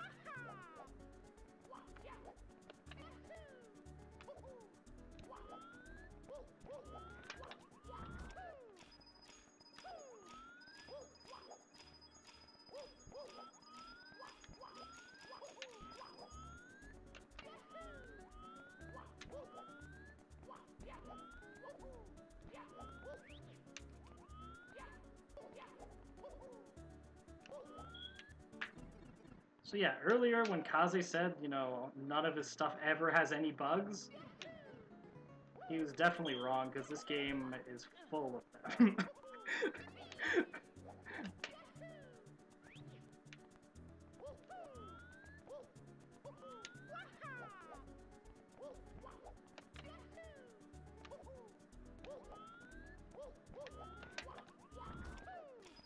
I mean, the coin thing was fixed in later versions. Like, the only reason I have to worry about the 1,000 coin limit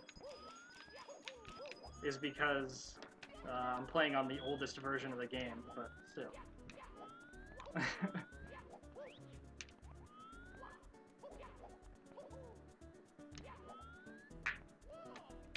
And I asked the other major bug, that being RHA, was also patched in later versions. which is the main reason I'm playing on this version. Otherwise, this category wouldn't exist, and it'd just be regular 100%.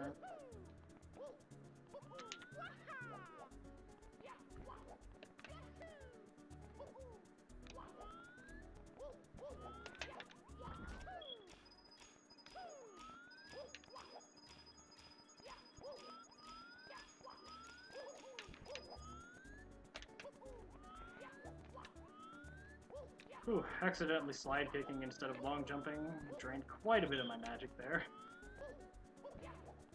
So I think I'll run out next trip because of that. So then you'll get to see something a little different from my coin grinding here. But on the plus side, I'll be almost done pretty much because I almost have 1,400 coins.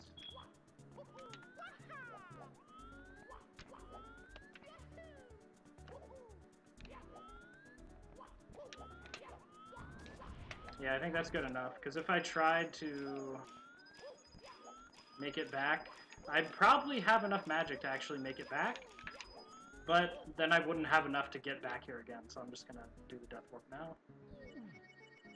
And there we go. So what I need to do to get the star is jump down here, hit this blue switch, and then go to this end of the canyon, and drop in here to get the stuff. And again, I'm saving the game so I can save all the progress I have so far because I'm about to reset the coin counter so that I don't get the 1,000 coin glitch. And now I am over here again. And I can just cross the canyon with the star slide this time instead of having to use a note block like I did at the beginning of the game.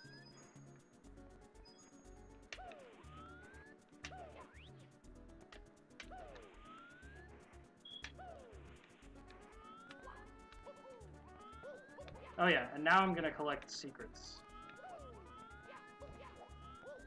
while getting some coins on the way.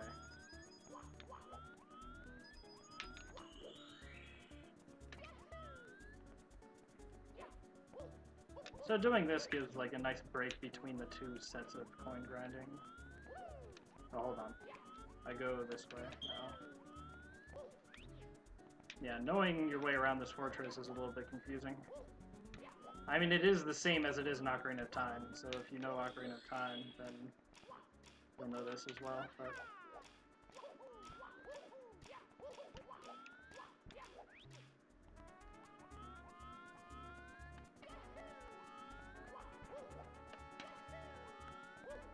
I'm trying to conserve as much magic as I can, because, you know, I'm gonna need it later when I do the blue coin. When I do the blue coin switch.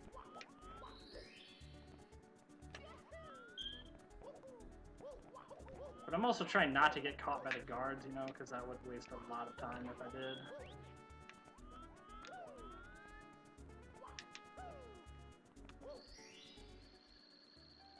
I mean, I think I'm safe when I'm on this table, but I don't know for sure.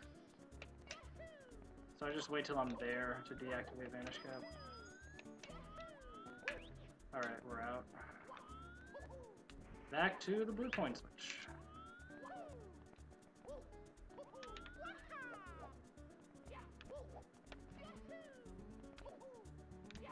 So it's at this point that I want to calculate how far I am off from being an exact multiple of 65 coins away from 2,000.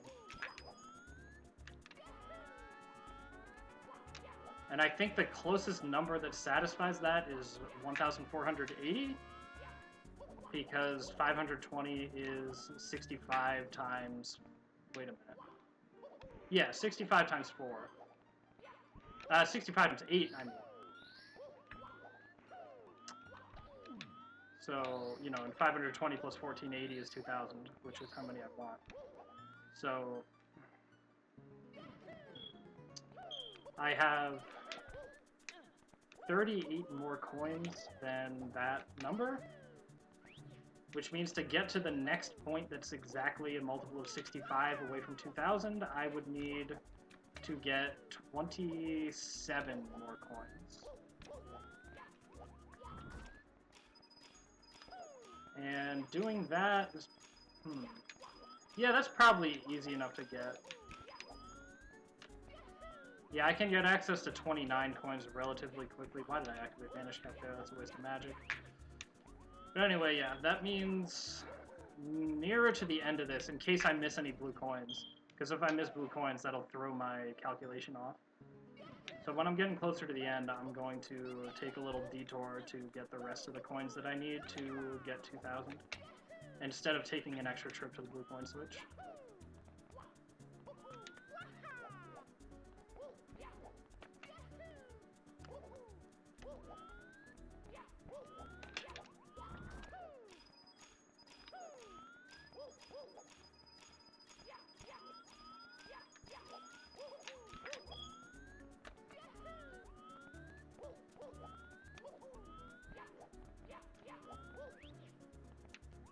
And if you're wondering, like, why I would do such math like that, well, I mean, just think about it.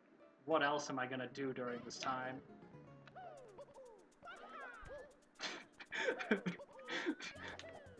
And once you've done this part enough, you get a feel for, you know, what numbers are exact multiples of 65 away from 2,000 anyway, so... It's a pretty easy calculation to make if you know what you're doing. And one that I've done many times before. I think I'm gonna miss a blue coin here. Or not.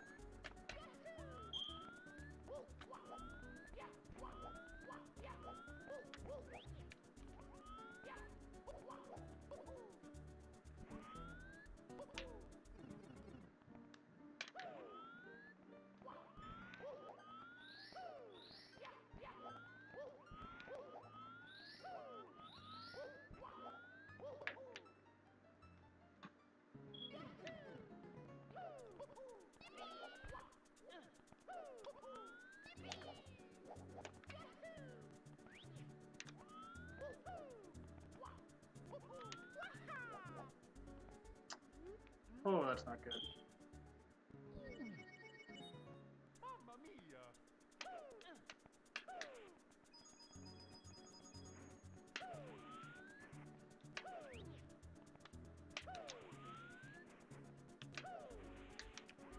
On the other hand, I do get full magic now, and 8 extra coins. That's 8 that I don't have to collect later. Still, getting caught isn't always... It's not a good thing, though, because I had to waste time going from there all the way back to here.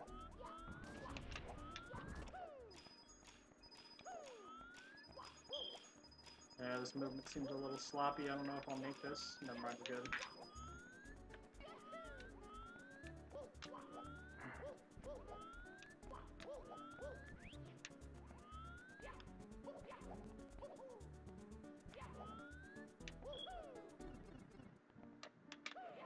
Okay, just a few more.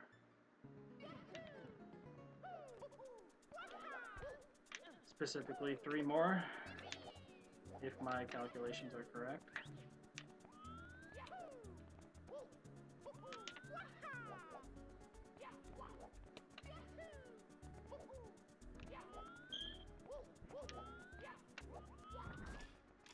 Three more and some change.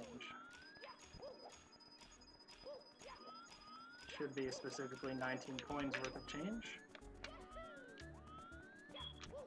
If my earlier calculation was correct.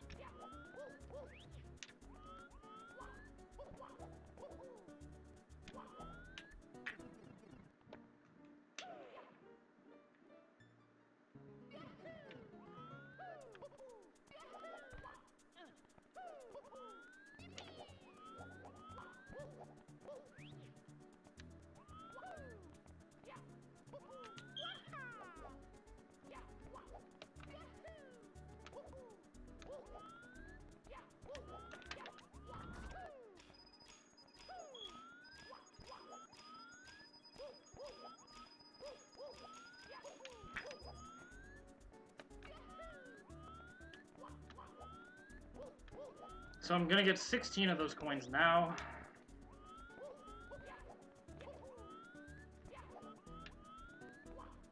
The other 3 I'll get later.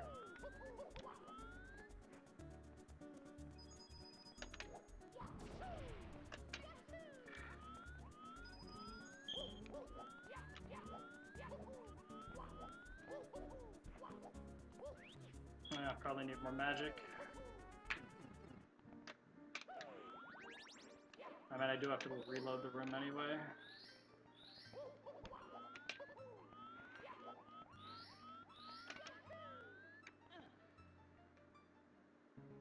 Okay, just one more.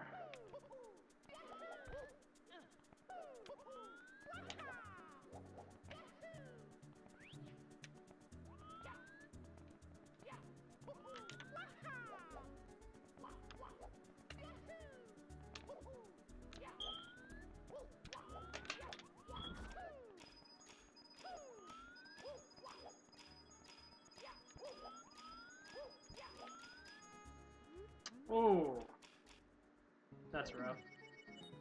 Mamma mia. Alright, well I have 2,000 now.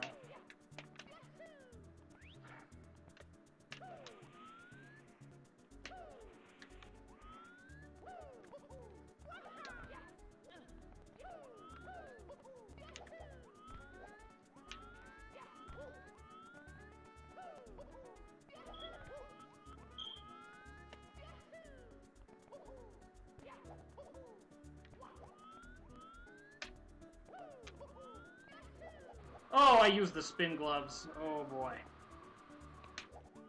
Okay, that got rid of the yaw velocity. And now he'll give me the star.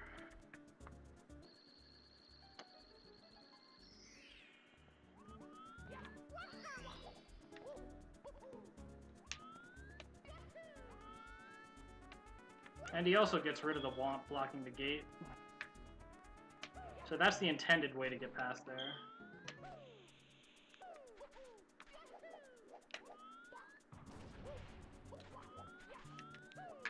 So the reason I had to get 2,000 coins was because of this guy here.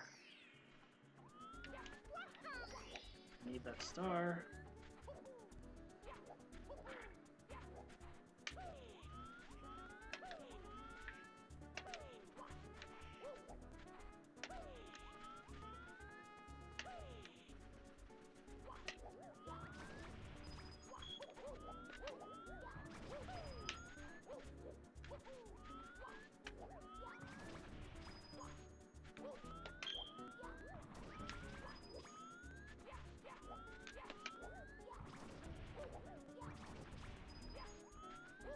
So I have to kill all of those to get the star from that ghost down there.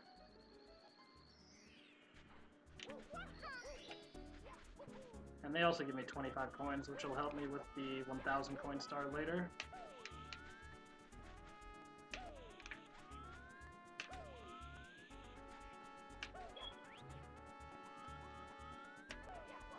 I forgot that tornado will get me if I do exactly that. Oh, that's awkward. So now I have to stand here and dodge these pokey segments that they throw at me. And then I'll get a star. But I guess as long as you manage to stay standing on this platform the entire time, they'll give you a star.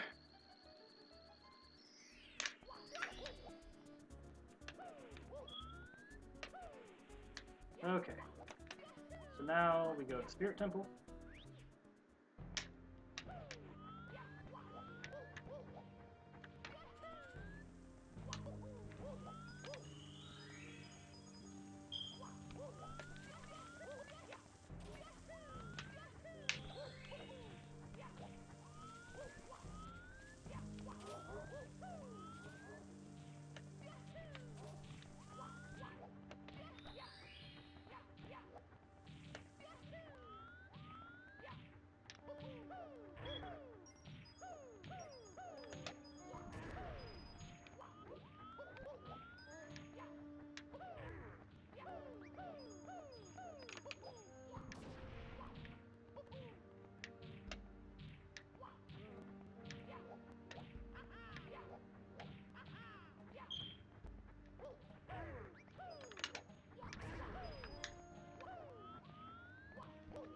that was a little bit slow, but, you know, as usual, I want to get as many coins as I can.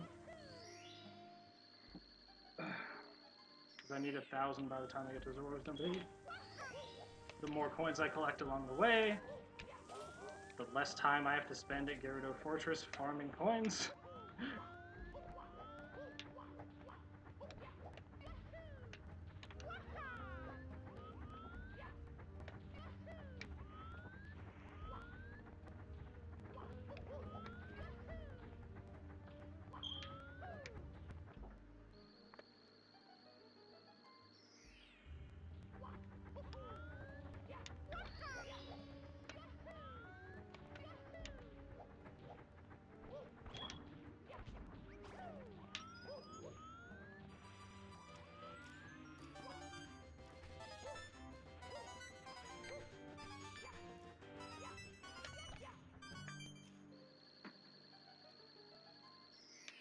Yeah, it is pretty nice if you do all the skips, because then you don't have to do any of the Poke Towers.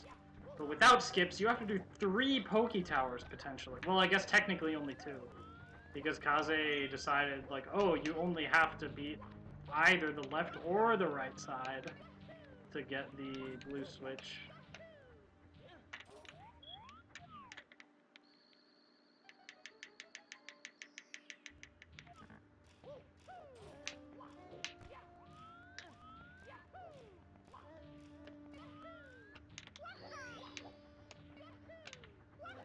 So that Scarecrow star gives me a nice... Oh wait, I don't need magic, I have plenty. Gives me a nice platform to get into here early.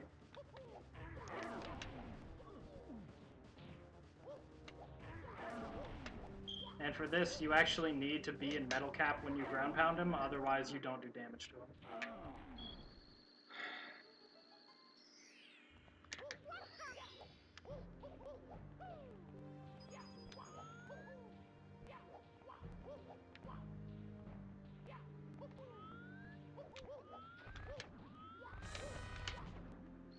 Yeah, so that boss is kind of weird. You just kind of put Metal Cap on and then ground pound him. And he just kind of gets hit over and over again very quickly and just dies. So now we're going to be heading to Ganon's castle.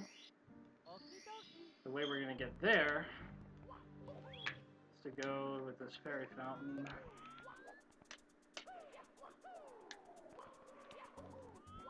Over here.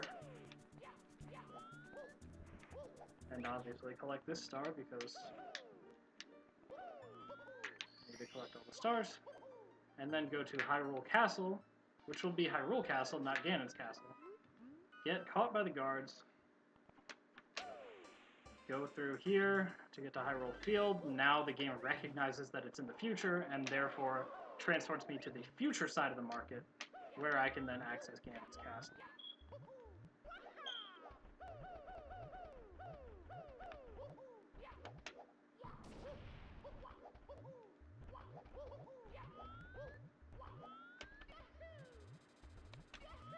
So I'm gonna not skip this cutscene because I want to fly across this gap to get to Ganon's castle.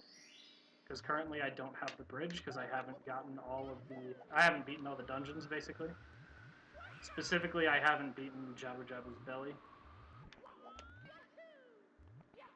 But now that I don't need to fly anymore, I'll skip that star cutscene. And just kind of go around to the front of the castle, and there we go.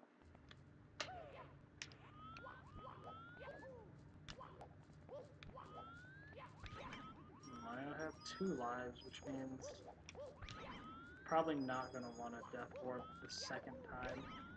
I think the first time's okay because I want to refill my magic, but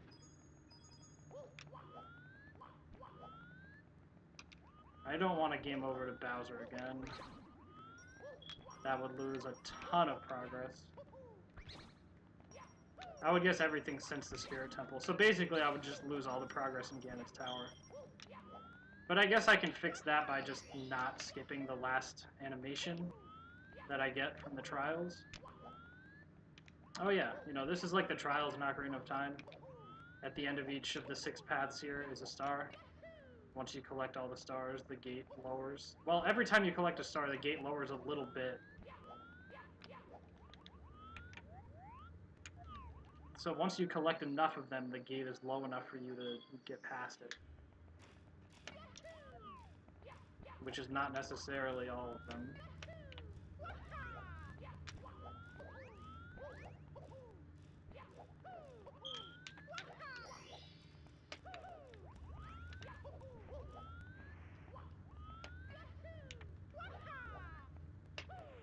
But of course I'm going to get all the stars, because 100%.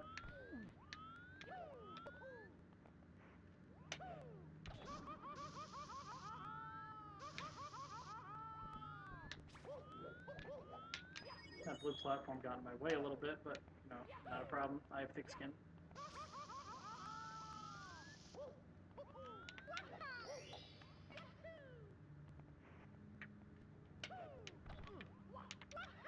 Nice having to wall kick twice because of weird speed.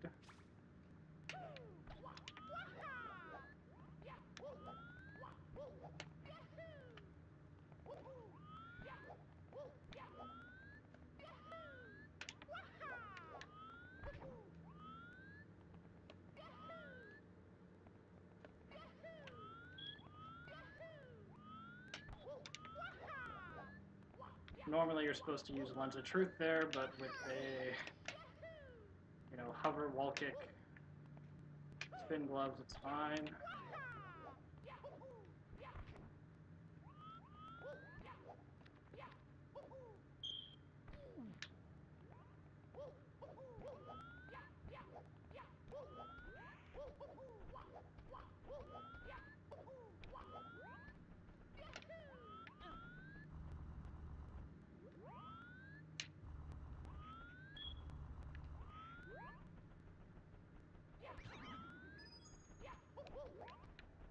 And now I just have to wait for the snowman to get to the switch. At which point the star will spawn, and then I can just collect it.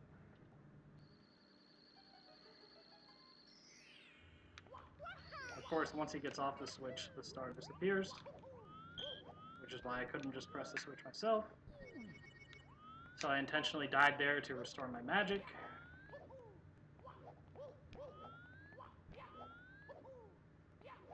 Because I need a decent amount of cap use in this part here. And I forgot to activate metal cap. Oh no! Okay, I mean I still have this life here, so I'll be okay for now. Although, maybe I want to save the game just in case I die again. So I'm going to enter this, hit the save block, and then get out.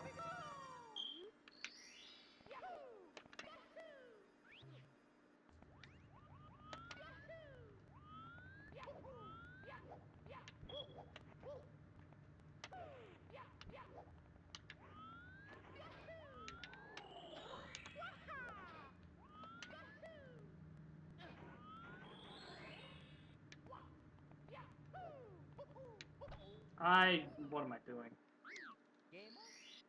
Alright, whatever. We safety saved though, so it's fine. Huh.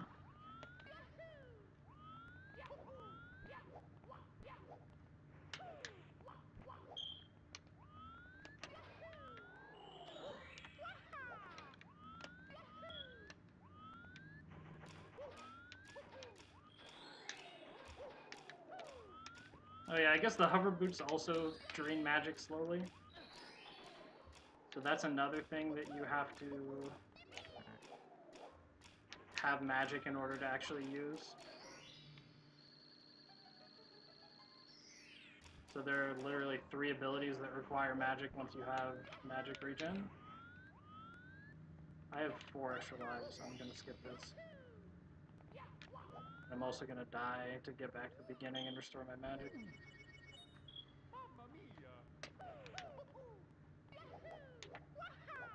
Yeah, I mean, yeah, the run would be dead, but like, I would just have to do Ganon's Castle again, because I saved at Spirit Temple when I reset to get back to the beginning. Why did I punch? Okay. I hate that.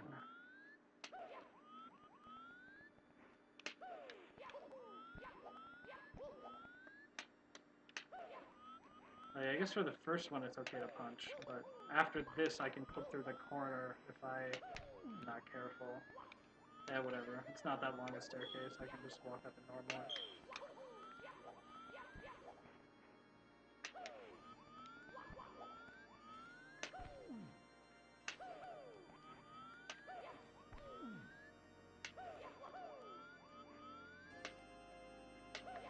No!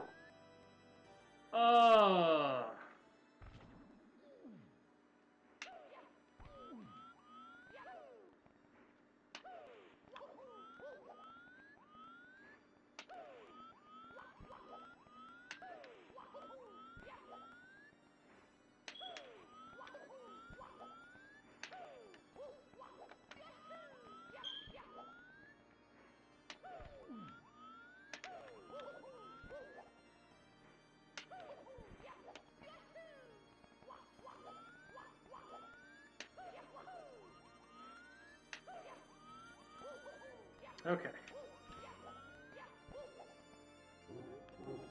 Yeah, that movement's kind of awkward, because if you happen to star slide the wrong way, you can clip through something accidentally and then have to start over climbing the tower.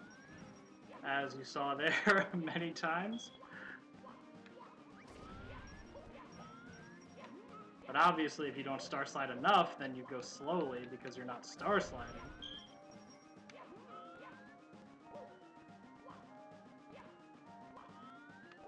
So you gotta go fast, but not too fast. If you go too fast, you accidentally clip through something.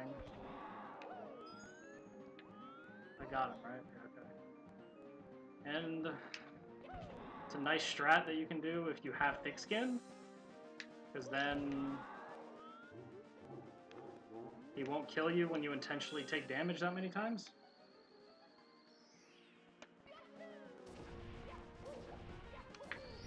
Now, interestingly enough, this star, the one star, like there's only one star in the entire game that behaves this way. If you skip the animation with spin gloves on that star, it just doesn't count that you collected that star. For some reason, it just does not register if you skip the animation. It's the only star in the game that does that, other than possibly the final Bowser star. But if you did that, then you would never activate the warp back to the...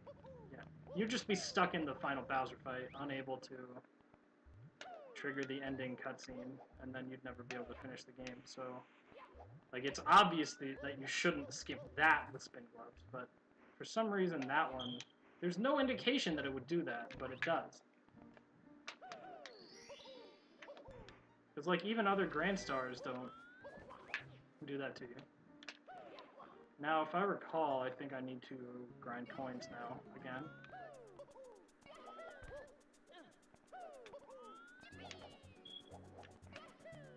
And I need to go up to about 850, maybe slightly less than that.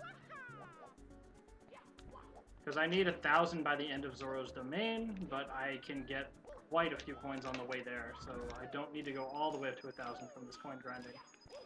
I only need about 850.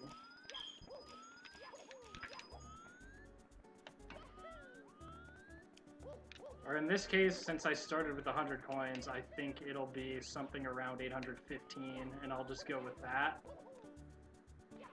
Because that's where I'll end up if I don't miss any blue coins. That's the closest I'll get to 850. Well, technically, one more trip would be closer to 850 than that, but that would be too many, and I don't need that many.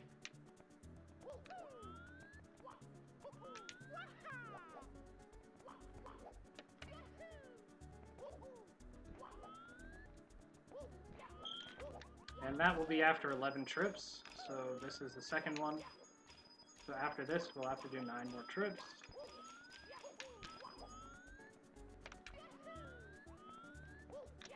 Wait, hold on. Oh, yeah, because you get 715 for 11 trips of 65. And 715 plus 100 is 815. No.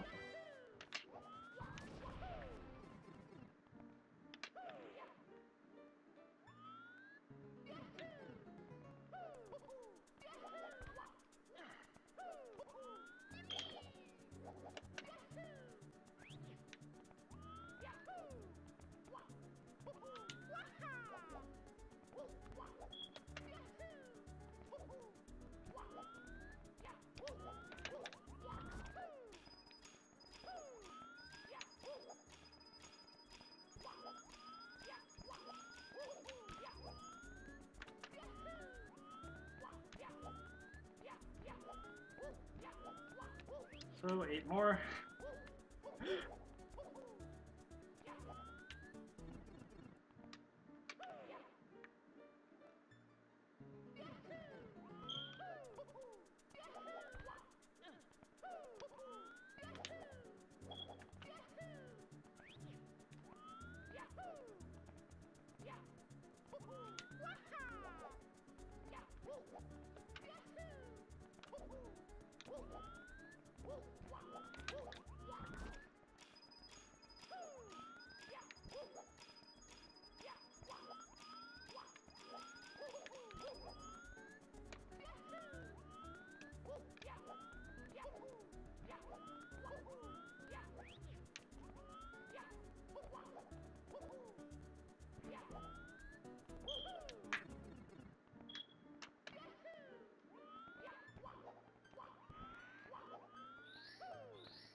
Oh, that's not what I meant to do. Mamma mia! Might as well get these 8 coins because I can.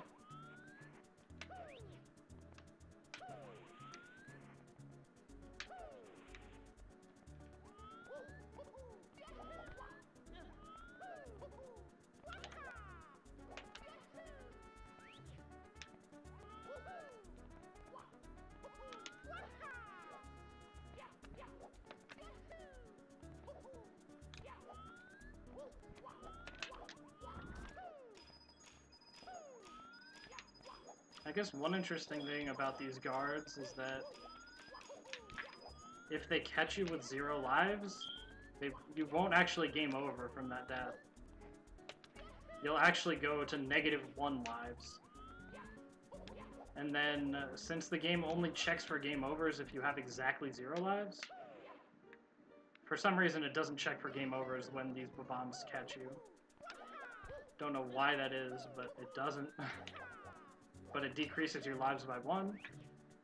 So because of that, it's able to put you into negative lives. And once you're in negative lives, you can't game over anymore unless you either get a 1-up to bring yourself to 0 lives and then die, or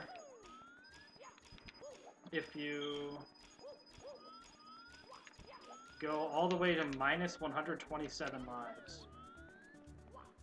And then, since the lives are only stored as 8 bits, like the number is just an integer with 8 bits, so it can only do 256 different values, and then, you know, with the minus sign, so it goes from -127 up to 128, including 0, that's 256 different values it can take. So because of that, if you go to -127 and then lose a life, it will actually wrap around back to +128. And then your lives will be positive again. But I think the game has a safeguard that if you go over 100 lives, it'll set your lives immediately to 100. So as soon as you hit 128, it'll set your lives to 100 after that. So having -1 life is basically the equivalent of 227 lives.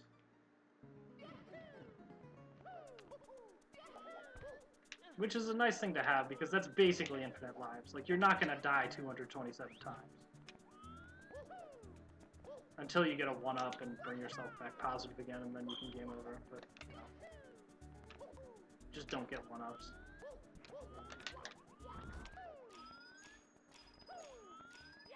But I don't need to do that, because I would have to get caught 3 more times in order to accomplish that, and I don't really ever need to die again in this run, and there's not really anything that's very dangerous anymore. Like, Ganon's castle is probably the most threatening thing that you encounter, like, the most chance to die for. Because once I already have all these items, like thick skin and everything, like, I take much less damage than I normally would.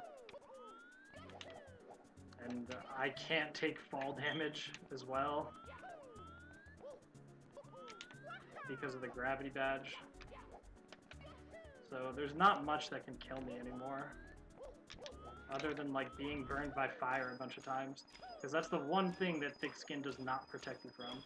Well, I guess it doesn't protect you from losing health while you're underwater, and it doesn't protect you from fire damage. Theoretically, it wouldn't protect you from toxic gas either, but there is no toxic gas in this game, so that's not a concern.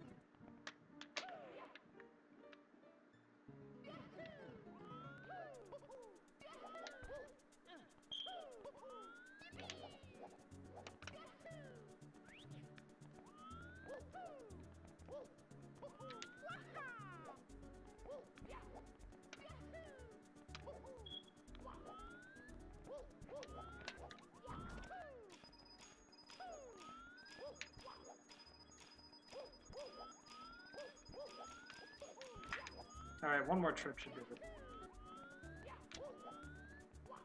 But of course, I'm gonna need more magic.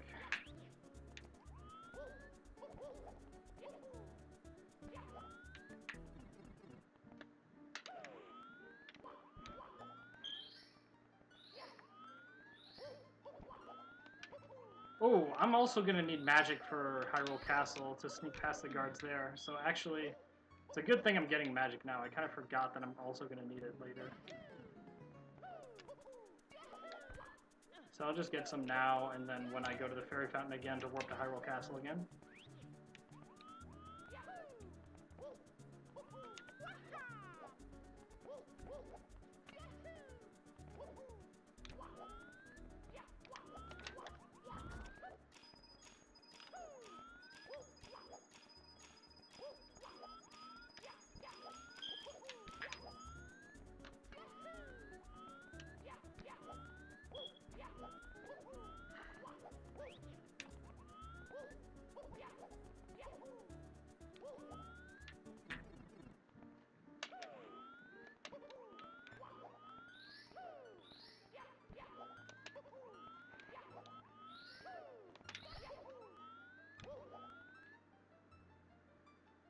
Alright.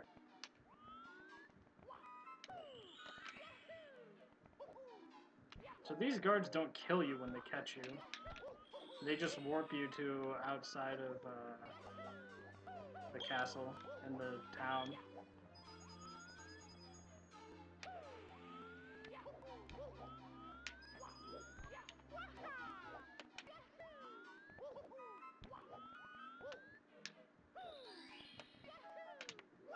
I'm pretty sure that bomb has a huge sight range, so I didn't want to mess with that. Just use Vanish Cap so he wouldn't see me.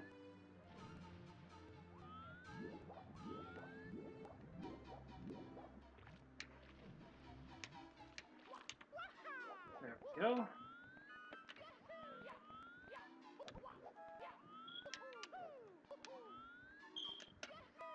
Now most of these bombs can't see above their head, but this one I'm passing over now can. So in case he's in a position to see me, I would use Vanish Cap. Now these guys are pretty, you know, they have pretty bad tunnel vision. But this guy's a little dangerous. I think he can see above his head. I could just use the Vanish Cap to go straight past him, but whatever. I want to conserve my magic a little bit. Because I want to make sure I use the Vanish Cap here. Because getting caught here sucks, because it's like the last place you can possibly get caught. So I just want to be overly cautious with that. So now I finally get Peach's permission to go to Death Mountain Trail. So that rabbit that was blocking my path is not going to do that anymore. Unfortunately for me, I don't know, it's not really unfortunate, it's just I never need to go to Death Mountain again, so this permission's completely useless right now. Okay, so I got that star, so now what I'm gonna do is I guess I'll get these 25 coins here.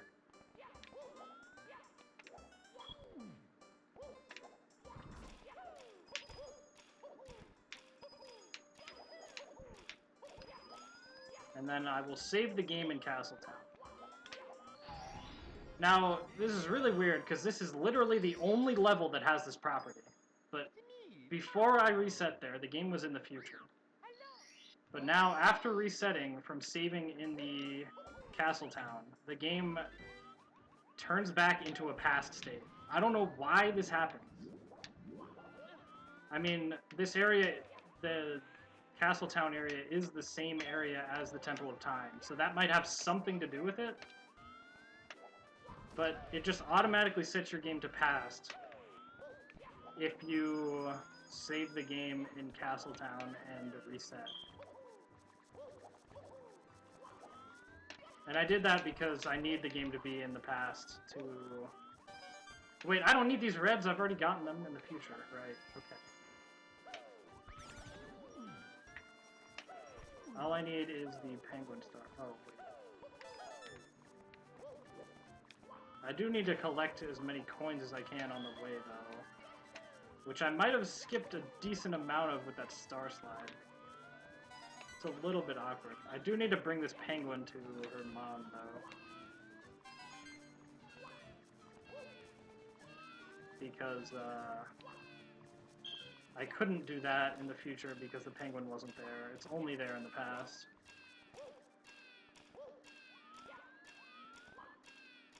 So that's one reason I need to go to the past. The other being... Oh god. The penguin that sells a star for 1,000 coins only appears in the past. And so does the penguin that's swimming around that little island in Zora's domain and leaves rings behind that gives you a star. That also only appears in the past.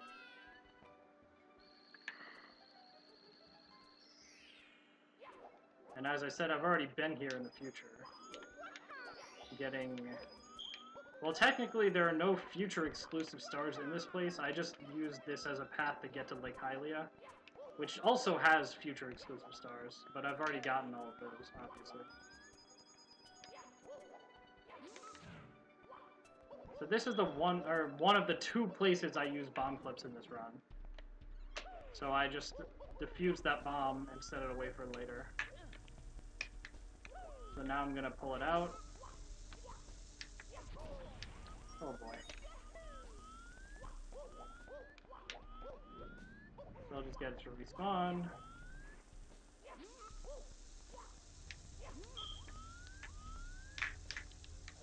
Okay, got it. Now I go here, down onto the star. Strangely enough, in Jabu Jabu, and this is like the only place that does this, if you collect a star without skipping the star animation with spin gloves, and then land in water after collecting it, it just like... It basically makes your camera stuck in... to how it behaves while Mario is in water in normal SM64. Even though, like, the camera doesn't behave that way in water in this game. But it would do that even when you're on land, so, like, you're basically looking up at Mario from below all the time when your camera's stuck like that. So in order to avoid that from happening, I didn't land directly onto the star from the bomb clip, and instead I used the ice flower to freeze a platform in the water so I could triple jump wall kick spin gloves to skip the animation.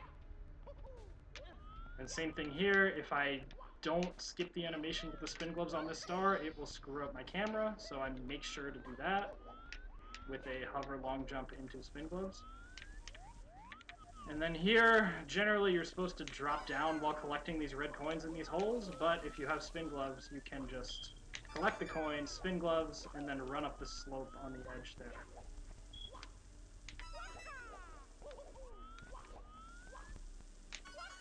No trouble at all with that. So now we'll just get the star over here. There's you know, one secret in each of these 5 tunnels, where normally like the tentacles and the boomerang are in the original Ocarina of Time.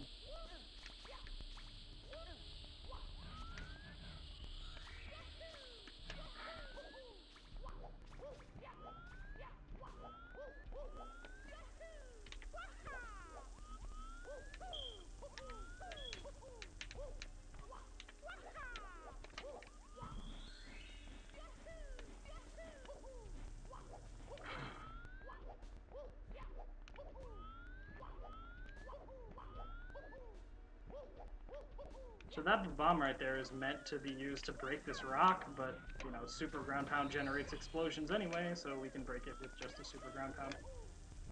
And funnily enough, the item that you get in this dungeon, which was the place that I bomb clipped to at the beginning, the item is also there, is the Super Ground Pound. But I already got it from RHA, so there was no need for me to get it this time.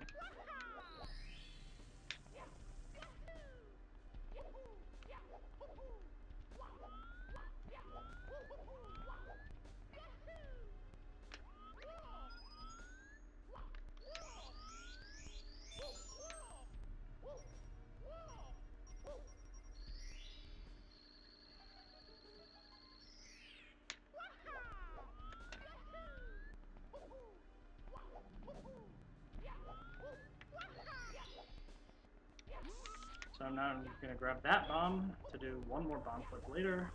Grab this last red coin and drop down because the star spawns down there.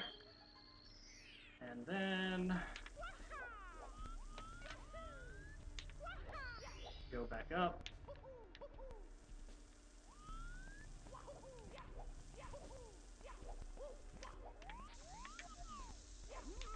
Didn't need to do that. I just wanted to reset my camera, but I accidentally pressed L while pressing C up. Which happens with this controller configuration because my L button... Oh, no, no, no, no, no, no, no! Oh! If that amp had hit me, it would have downwarped me to the place below that. I know that because it happened on my practice run for this. Somehow I managed to, like, clip through the wall. I don't know what I even did right there, but it worked, so whatever.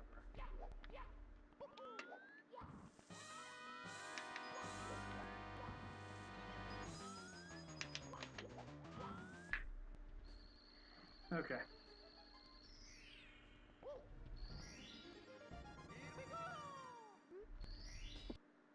So I only need about 63 more coins.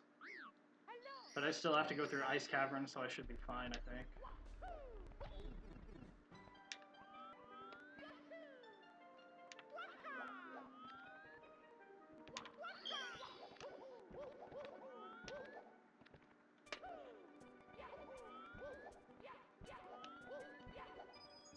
And there are a lot of coins in Zoro's Domain that I can get as well. Like, there are like 2 rings of 8 underwater. There's that ring of 8 by the king penguin, or the queen penguin, I guess? I don't know.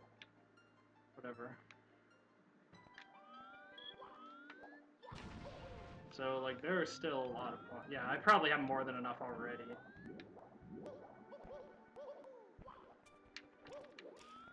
Because I'm guaranteed to get a set of red coins in Ice Cavern, which is 16 coins. That puts me at 961. There's like a blue coin switch in Zoro's Domain that I can get up to like 20 coins off of, I think. And then all those rings of 8 would be, yeah, that's plenty. Oh, and the ring of 8 by the Vabam as well. That's like 8 more on top of that. And also just like occasional rows of 5 and such in Ice Caverns, and rings of 8 as well.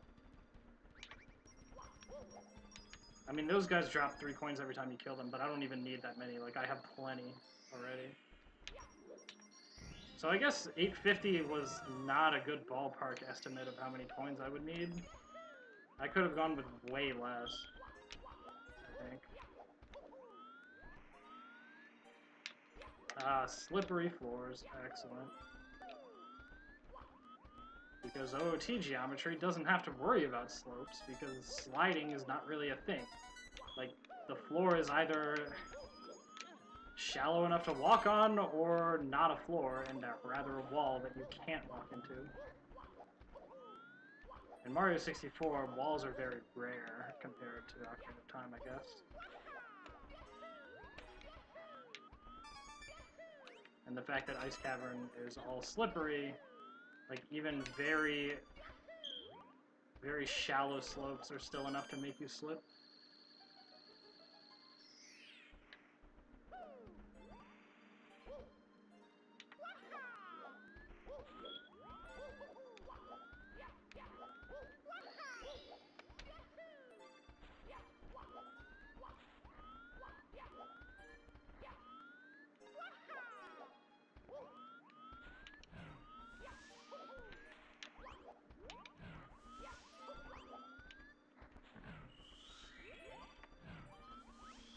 I melted the ice, but forgot to actually collect the secret inside of it. Good one.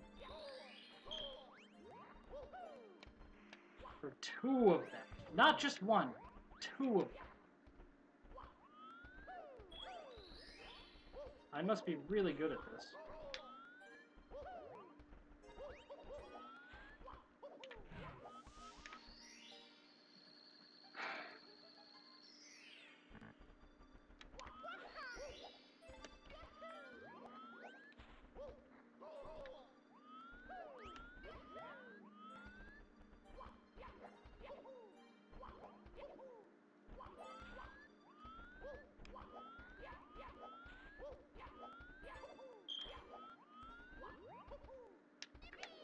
Oh, hold on. I don't need that blue coin switch. What am I doing?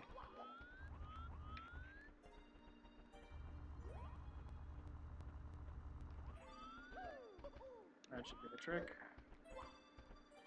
Now I just have to wait for the snowman to press the switch. Which should happen next jump, I think. Dang it. Didn't get the spin. I mean, it's only... What? It happened again? Oh my gosh. Okay. Yeah, see, like, the snowman never actually lands on the switch, but it presses the switch while it's in the air. So the star only appears for very short periods of time if I do it like that. Which can be kind of troublesome. As you saw there, like, I wasn't quite able to spin gloves into it because I didn't get the timing right. But... yeah, I still have way too many coins.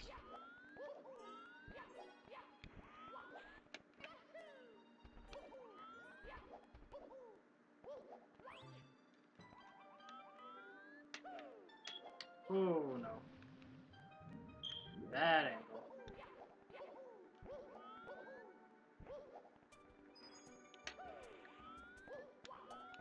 The reason I didn't bother to get that Ring of 8 is because there's going to be another Ring of 8 here that's faster to get.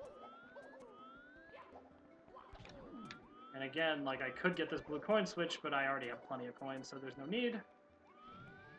I'll just get these rings.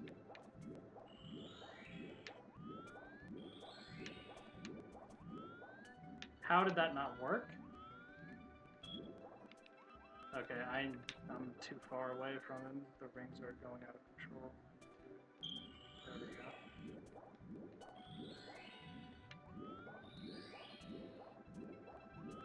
How did I miss that?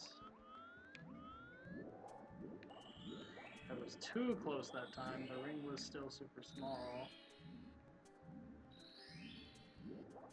Alright, there we go.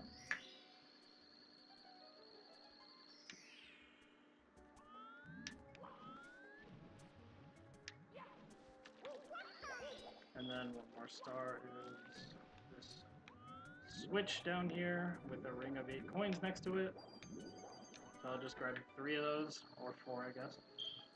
I didn't need that 1 coin extra, but I just happened to grab it.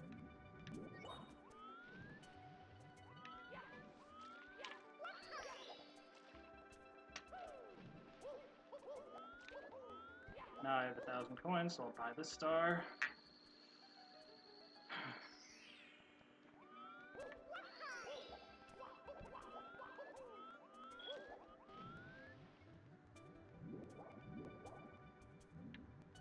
Now I'll go to Lake Hylia to get that 1 star that I couldn't get while I was here in the future.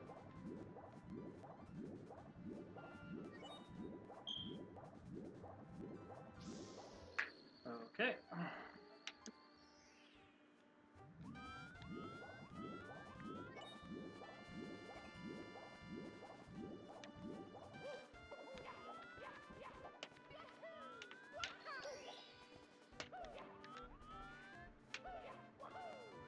Now I just have to clean up the rest of the stars in Hyrule Field. Why did that not click through? What are you doing? So I have to kill these chain chomps. Which, I haven't actually tested trying to kill these with Super Ground Pound, but I don't think it would work out. just because of the way Chain Chomp hitboxes are, it would be really hard to ground pound right next to them without getting hit first. Enough to get the explosion to hit them, so throwing the bombs at them seems to be the only effective way of dealing with them. So I guess that's one more use for the bombs that I forgot to mention earlier. But apparently, like, if a bomb is just sitting there and the Chain Chomp runs into it, it can actually cause the game to crash in some instances. So I'd make sure that the bombs are far enough away from the Chain Chomp so they don't accidentally hit them without me throwing them. And I think I have enough magic to hover long enough to skip this animation. Yeah, should be good. Oh, wow.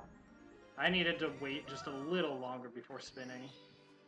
I just barely finished the spin animation before I got the star.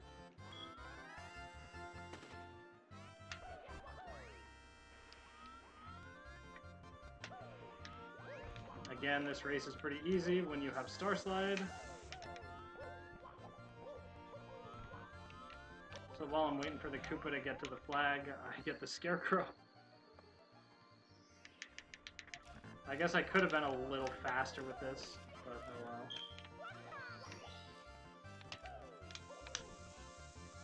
Good one.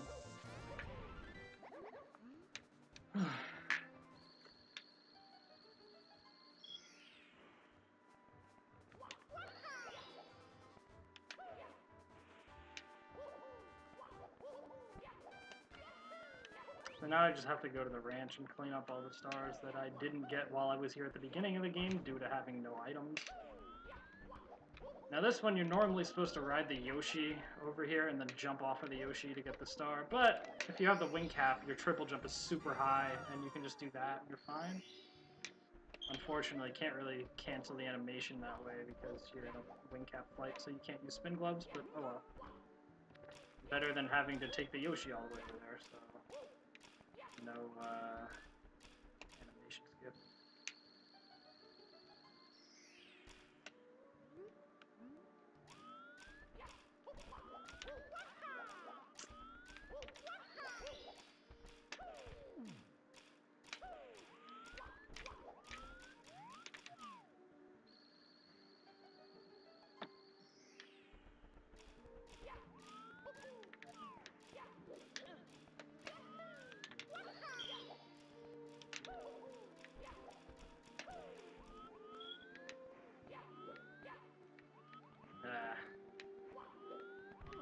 Oh, come on.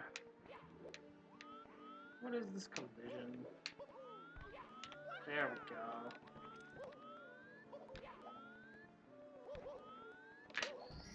Alright, that's 170. The last star in the game is just the final Bowser fight. Of course, I'm going to reset so I can get back to the entrance to the ranch, so I can get back to Hyrule Field.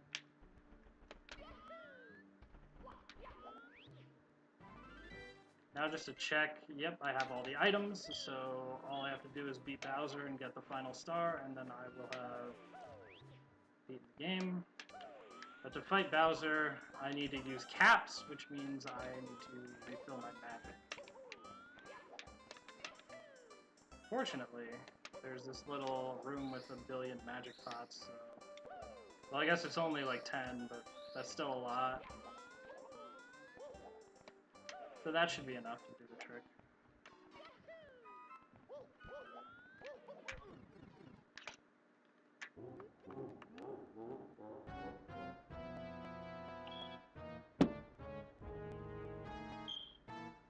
So for this fight, Bowser will circle around you, occasionally breathing fire at you. He'll breathe fire twice, and then he'll shoot a shell at you. You have to kick the shell back at him, or hit it back at him in some way, and then hit him with it, which will put him off balance, and spawn some clouds, and to allow you to get up to this cannon. While he's off balance from the shell, you shoot yourself at him with the cannon, and that deals damage to him.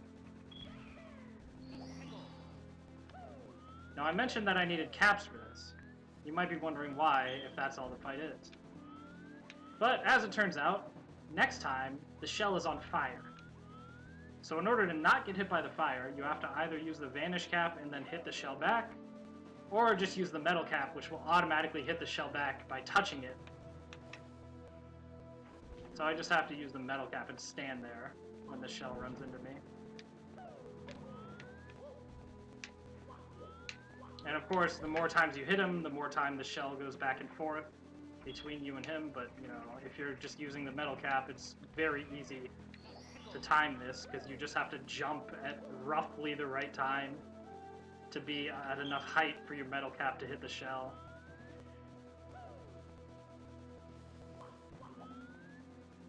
The main difficulty is actually facing Bowser while you hit it with the metal cap, because if you're facing the wrong direction, the shell will go in the wrong direction, and then it will miss.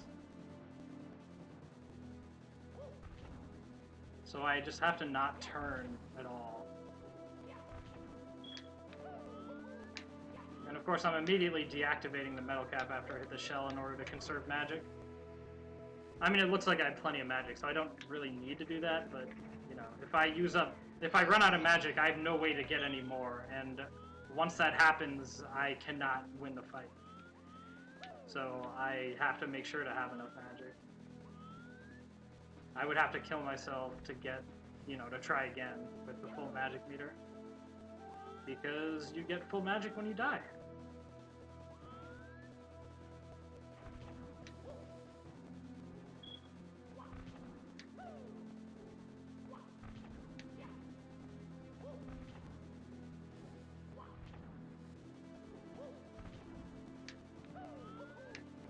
And of course, every time you hit the shell back and forth, it gets faster.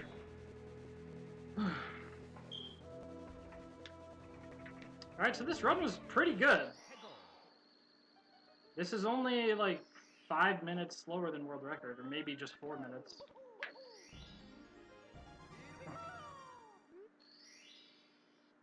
Like, the only really bad things in this run were Shadow Temple and Water Temple. Alright, so now Peach will talk to me, and then I will be at the end screen. And I forgot to reactivate global hotkeys for splitting, so I stopped the timer a little late. But, hey, that was pretty good, so... Alright, next up on the thing, I'm gonna probably take a while to set this up, because... Oh, it's Scuttlebug playing ZA 50 Star.